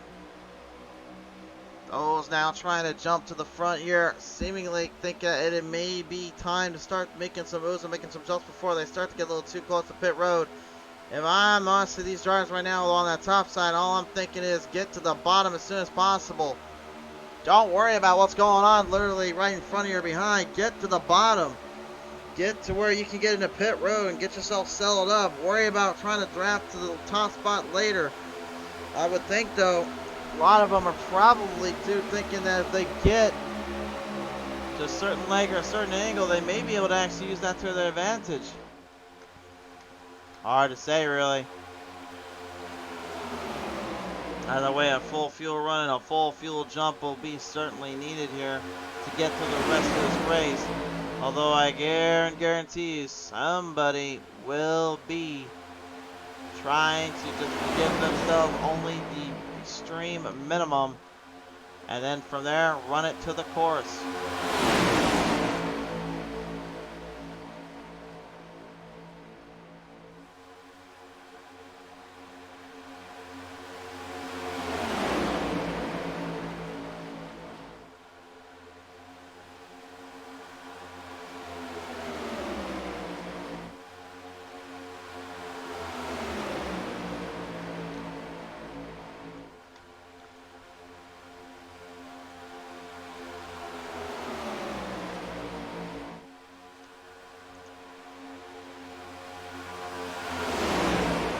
26 laps to go. Sammy Harrell on the very, very bottom of the leg here. Russell Ottaway in the 89 trying to get him something going, trying to fire it down once again. Every driver for themselves.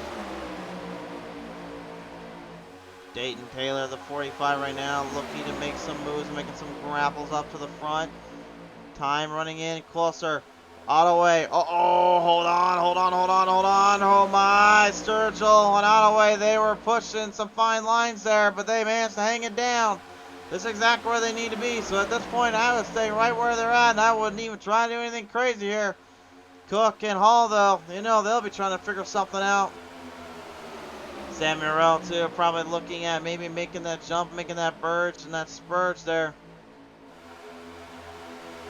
Oh my word, look at the bump tracks on that thing, man. Good Lord, Hall pushing the heck out of Cook down there.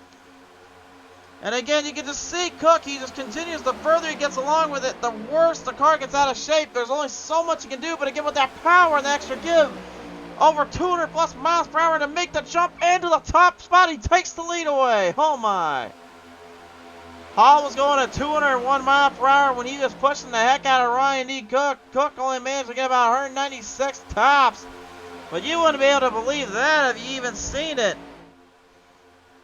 But it was still enough to jump right ahead and take control.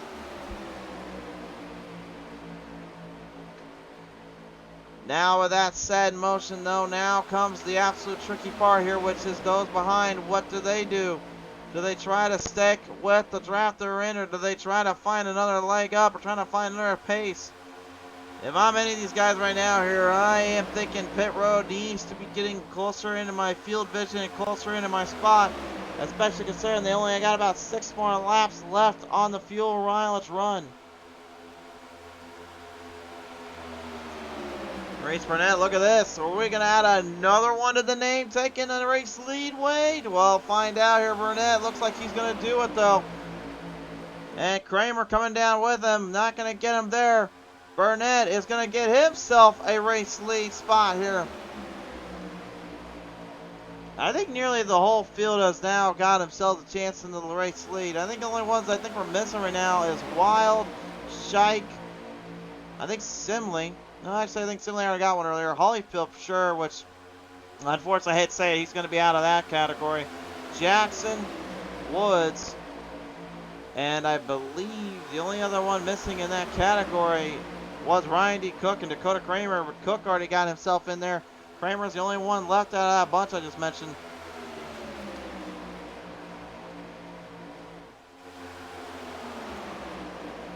Still no go to pit road. Remember, they only need about 24 laps of total fuel, and that's what they get from their last pit stop. So that tells me right now they're planning on going the full fuel mileage before making the choice. But those that make that crucial call, they need to remember something. They need a partner to draft with. They need at least 2 or 3 other drivers to go with them. And then they have to line up that draft and line up that spot to stay in the mix, to stay in the fold if they decide to go in early.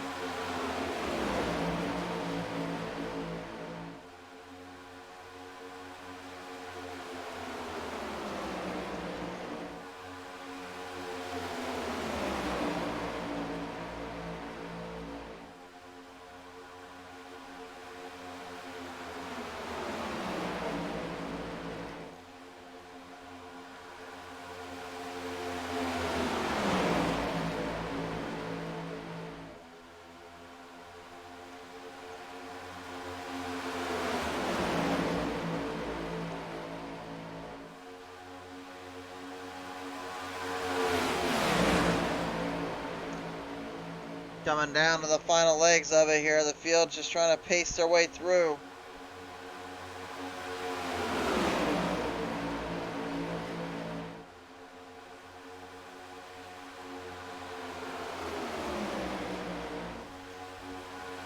Maurice Burnett currently leading it with Dakota Kramer right behind him. Philip Smith's trying to get a little bit of help there from Dayton Taylor.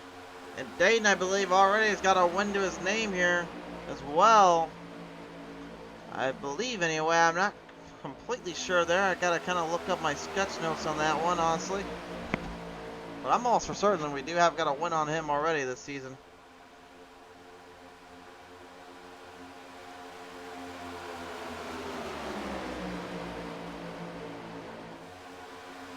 So yeah, we do have a win with him this season. Tyler Dalton, Scott Simley, Charles Van Schuyck, Doy Woods actually does have a win. Cameron Dario, Zach Roethlisberger, Ron Holyfield has all got a race winning this season, if you can believe it. And now here we go. This is what I was waiting for. The incriminating pit road. Some drivers deciding to stay out. The big chunk though going in. Those that went in include Burnett, Kramer, Sturgill, Orell, Cook, Taylor, Hall, Wild, Simley, Dario. That is the field that goes into pit road.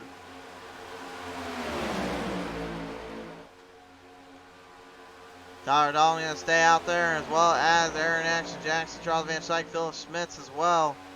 They will be the elite group that decides to go one more extra lap. From pit road, Sturgill going to beat him out. Kramer, Burnett, Harrell, Taylor, Hall, Ottaway, Wild getting their way out. Time for a pit stop here, boys. Can they get it lined up? Oh, heavy braking. That's Jackson there, braking hard, braking quick, but it gets it set up. Philip Schmitz, uh-oh. That's not good. Look at how far he is back there. He's going to need to time a good fuel run here and get out quickly. He lost a lot of time for that pit stop just by doing that little move there. He's got to hope for the best here. He's got a chance, but he needs to get in and out quickly before this field starts to get a little too aggressive for their own good. Sturgill right now currently lingering the race lead. Kramer and them trying to hang in there. From pit road, Dalton and Woods jumping out quick. Wetzel right in the mix. Schmitz right out there as well. Jackson, Shyke slower off the edge. That could be the advantage they were looking for. Here comes the field. Now going to be spreading through and spreading thin. They're going to be starting to pack them up again. Major obligations here are being put up to grabs. A jump in pace and a jump in the pace here. Look at Sturgill lining the troops, getting the field ready. He knows where Dalton and Woods are. Joy Woods already with a win this season. Dalton with a win. Wetzel looking for his first. Schmitz looking for his first. Sturgill and Kramer, they're looking for their first, as well as Burnett and Harrell. They all want to finally clip the wings off the top drivers and end a reign of terror, but also to end their reign as a losing streak, if you will.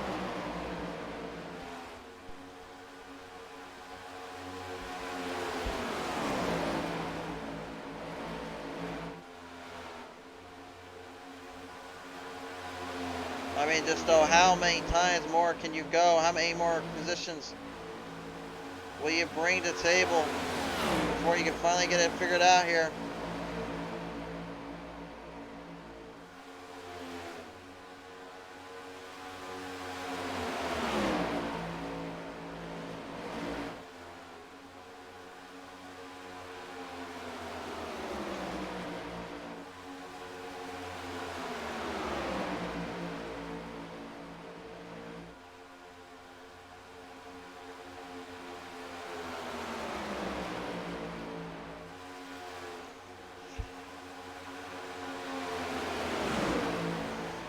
Coming up now, 16 laps left to go. Time's running out. Look at Dalton, look at Woods. They are just on the power. They're on the pressure. Woods is literally pushing the ever-living daylights out of Dalton. I don't think it's going to last them much longer. I think they're going to have to accept the fate in a minute. But, man, you cannot tell me for 1 second they were not trying to think about this one through and through. They are literally hoping and praying they pushed as hard as they could to get away from this field coming up from behind them. But that draft, that back, has got more power, more speed, and more run than they can even think about. About 2 miles per hour faster into the corners and the straightaways. That's how difficult it is just to keep them down.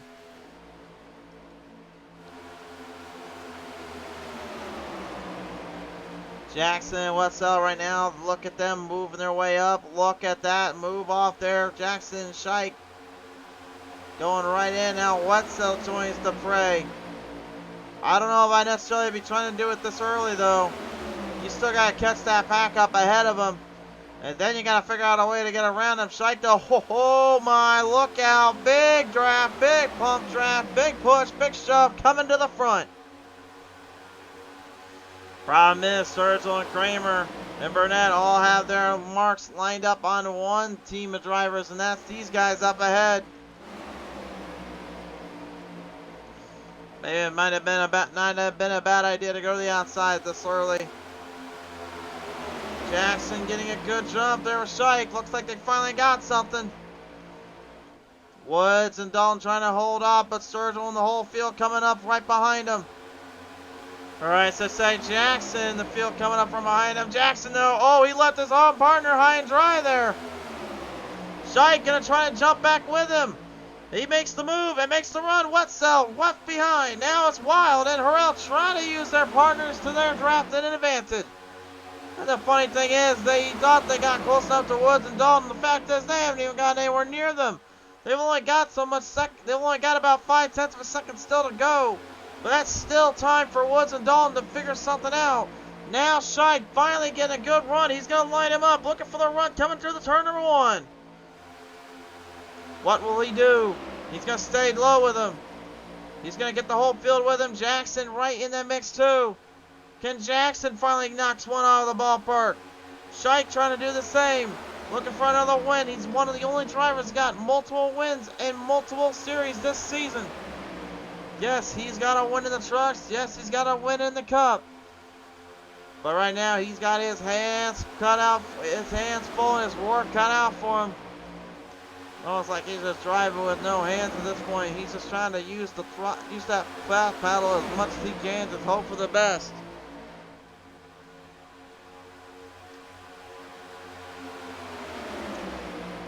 Well, left to go here. Dalton and Woods right now still in the mark, still in the charge. The Looney Man bending up Looney Tunes. Number 43 is Samuel. Gotta be thinking and just frustrated in the back of his mind, thinking I have got to figure something out. He wants them to work together. He's gonna get them to work together. Here we go. Here we go on the outside yet again. Big Mac setting up with almost just over 10 laps remaining. Dalton leads him, but up ahead, here comes the 24, Cody Sturgill looking to jump it, but look at Dalton. He goes up, he throws the block, and the block made and used up. And a big run there. Sturgill had no choice. He's going to have to work with the 19 of Dalton, and he's drafting and packing and stacking them up. I've been told if you can kind of if you can drag the brake just a slight bit, it helps a little bit on those pushes. But look at Wetzel, he's not helping any. He's getting greedy up there. He just sent it right ahead there. Some blocks and some jumps in between. Now another drop down on the bottom. A little bit less room than usual. Things are starting to heat up. But again, you're not the race leader yet. You still have some work to do. All eyes on the front, all eyes on the top. Wetzel mixing it up. Sturgill trying to stick to it. Dalton going up there with Wetzel, and now Sturgill left behind. Kramer, look at him dropping in. Looking to drop in for a spell, trying to make something work. This is absolutely incredible racing, race fans. Won almost 113 of just some of the craziest racing moments here in the quick track kind of style battle. You couldn't ask for anything better than this on your Saturday night. That's why you gotta get in and tune on the show. Like and follow us up on Facebook. Subscribe on our YouTube. Catch all the action when it goes up. You never know what you're gonna get. You never know what you're gonna see, my friends. Now look at this. The Wild Man, Alan Wild. From literally the back of the pack to the top of the mountain. He's down in the top 5. He started 19th this day. He's trying to go for the race win and his first of the season. Joy Woods looking for win number 2. Scheid trying to kick with him. Representing the old Davey Allison schemed up machine right now. A lot of heart and soul from the Alabama gang. Probably running through the old 66 of Joy Woods right now.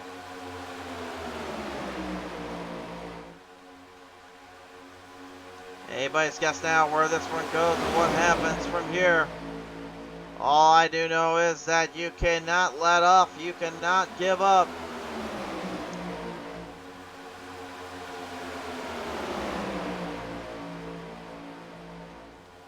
Coming right down the bottom now. Sturgill jumping in there as well. Burnett right in between.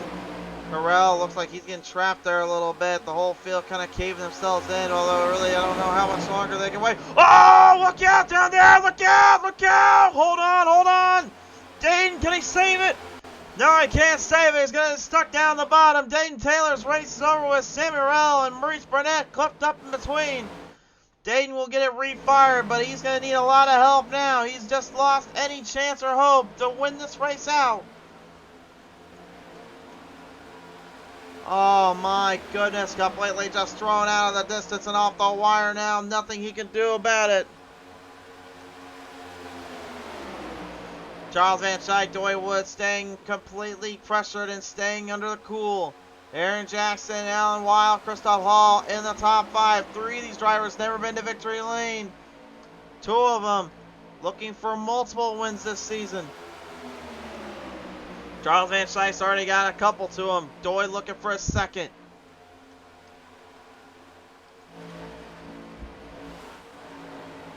Tyler Dalton looked like he was getting completely turned end over end there almost, and still somehow, some way, stayed out of problematic territory here.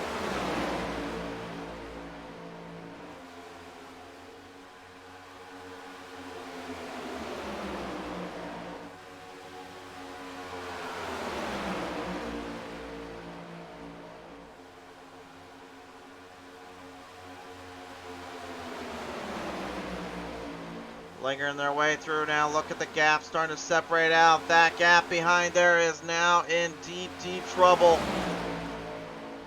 That's not a spot you want to be if you're Ryan D. Cook, Wetzel, Tyler Dalton, or Sam Morrell, especially now with the way they're lingering this way up. We may have to see another long drought for a chance for some guys like Wetzel or Harrell and Burnett to even get a sniff at that championship race win. Or the race win in general. But right now, Kramer, Hall, Wild, Jackson looking to get one. Final 5 laps. Top 5 on your screen. There is still some life though down there for Cook and them. They're cuffing up. Look at them now catching it back in. Sturgill trying to work with Ottaway to get him back in this. Looks like that field may have a chance. Sturgill though, easy, easy. That's not a spot you want to bump draft him on, my friend. Wetzel trying to get out of that mess. Gonna have to back down. I would not back down that little run there, guys. Harrell almost getting clipped up in between. Probably getting kind of annoyed down there with Dalton, but there's nothing really they can do. They've got to work together to get this chain figured out. They'll have no chance to catch the field up. Hall, Kramer right now starting to lose a little bit of ground, a little bit of gap. Looks like it may be just Jackson and Wild right now that have any opportunity or any chance to take this one.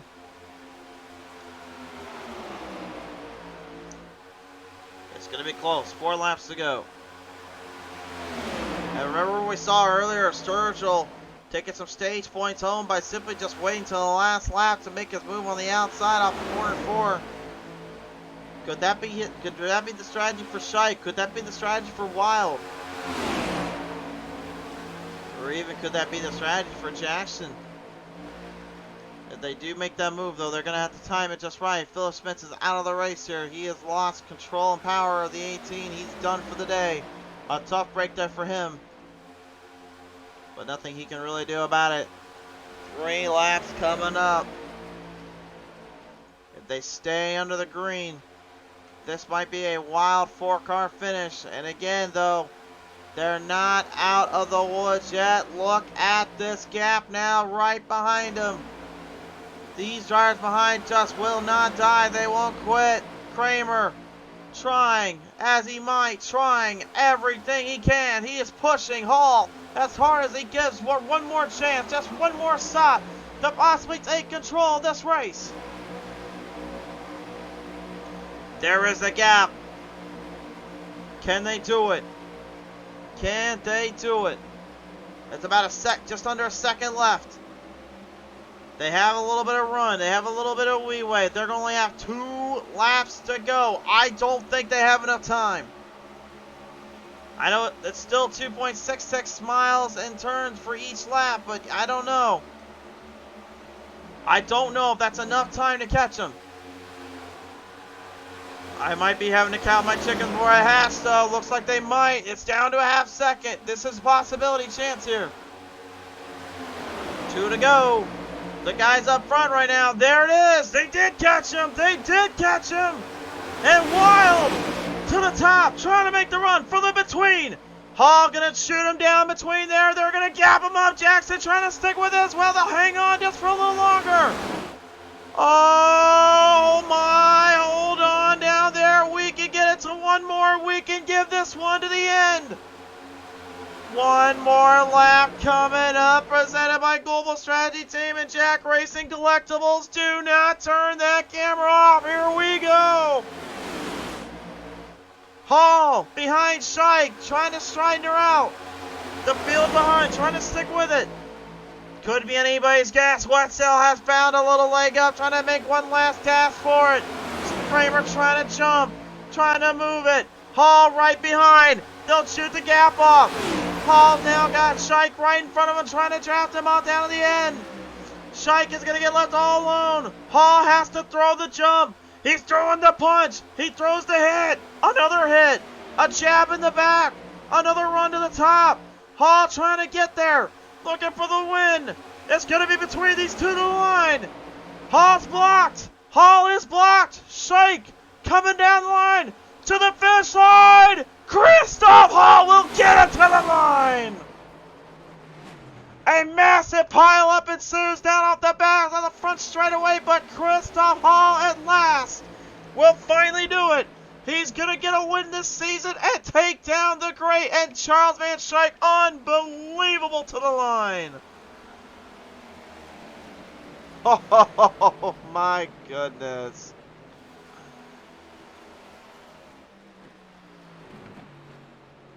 The last lap run yet again gets the better of Shike, but for this case, for Hall, I think what's more important to him is knowing what Kramer did for him and the guys behind. Had it not been for Kramer, Hall would have been left out in the wilderness and left all alone. Hall used that to his advantage though, and a capitalizing move on Shike to the line, to the end of it. All I can say is impressive maneuvering and final runs there, taking advantage of the break and taking advantage of what he needed to do. With a massive, massive pileup pursuing behind, Christoph Hall incorporates himself as a new winner this season. And if you're going to do it, why not do it in Old Talladega? What a race. What a race, ladies and gentlemen. And I won't lie, I thought this one would be a little bit longer. I thought this one would feel a little longer than it did. I thought honestly this wasn't quite going to be as strong a pace as it was. But you can't count the old goats out. This is what it's all about. They done it here today. Your final results here, and what I'm going to consider one of the most increasingly impressive and an interesting plate races we've seen in so long. Christoph Hall will get that W here. Charles Van Schijk's going to go second. Dakota Kramer brings home a third place today. Bobby Wetzel going fourth. Tyler Dalton fifth. Alan Wild sixth. Ryan D. Cook seventh. Eighth. Aaron Action Jackson. Doy Woods ninth. Sammy Morrell 10th. Rounding out the top 10. Alright, ladies and gentlemen, we've heard it here. We've seen it before. Now it's time to listen to the top three. Coming away today, third place today after a massive, massive push to shove to get them back into this here. Dakota Kramer going to go third today. And Dakota, congratulations, man. You need to hold on for a third place there, sir. But I got to ask you, man, you were behind that gap. Everything looked like it was going to be bad. But somehow, some way, you hanged on for this one, buddy. Man, it was the last lap, and I was just, had to go where there was room, so. Go where there was room and make the move in the charge here. So I got to ask you, as you were even able to take a little bit of that chance to be able to hang on through for it, I mean, how important was it just to even get to this point and get this chance to this line here as you were there? Well, man, I was doubting my teammates because we had to go back and pick them up, but, I mean, we got back up there, and, one of the 43 drivers won, so, you know. They certainly did indeed. Well, nevertheless, though, Kramer, as you come away today with the third place finish, I'll ask you as always, who do you want to thank you for this one? I want to thank everybody at 43. We did a heck of a job today. You certainly did indeed here. Congrats to you, team, and congrats to you, sir. Podium for you. Congratulations on that one, Kramer. Thanks, sir. Dakota Kramer, ladies and gentlemen, going to bring home a podium here. Another runner-up, though, for the 23 of Charles Van Schaik. But, Schaik, I mean, if you're going to go out, I mean, you might as well go out with a bang there, my friend. That was absolutely wild to the line, and that final jump just catches you off guard from Christoph Hall. What were you thinking down there at the end, bud? I just didn't want. I mean, I want to apologize to everyone in the league and everything with the low numbers at a super speedway. I just didn't want to. Christoph pushed me. He could have spun me out 3 or 4 times. We're going around lap cars. So once we got to the line, once I saw he got the nose, I could have tried the block. Probably would end up in the wall. So maybe won it sideways, but I figured. I hate super speedway racing. I was literally pushing the whole time, overheating my car. At some points, I was almost hoping it blew up, but it didn't.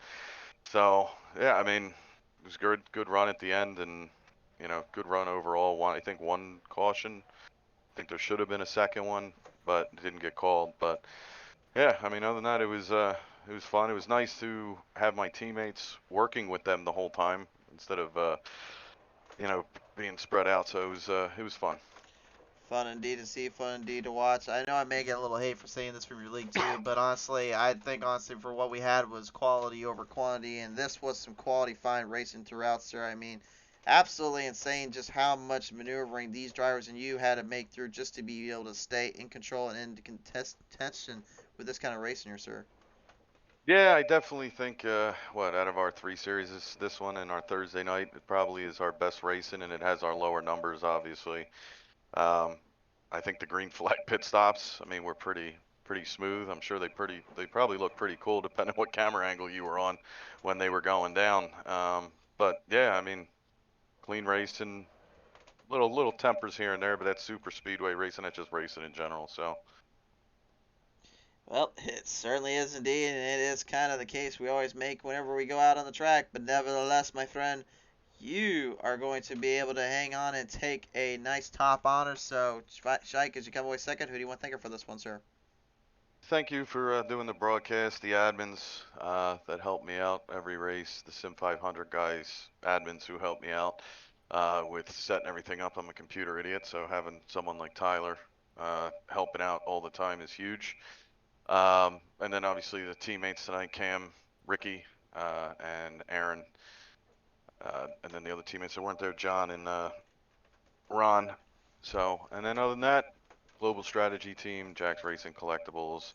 About a week or two, I'll have a big announcement for my own thing that I got going. So hopefully I can bring it over into one of the series and go from there. But don't want to spoil the fun. Well, don't spoil it just yet here, but let us in on the insert info when you mind sometime, would you? All jokes aside, Shike, congratulations on bringing it home for second place today. All right, thanks, man.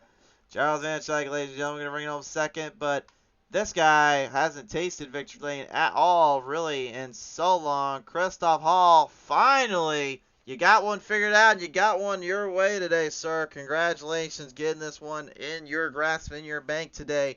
This couldn't have gone any crazier for you. You had to absolutely hang on, get a little push, get the shove, and then Kramer gets you up there.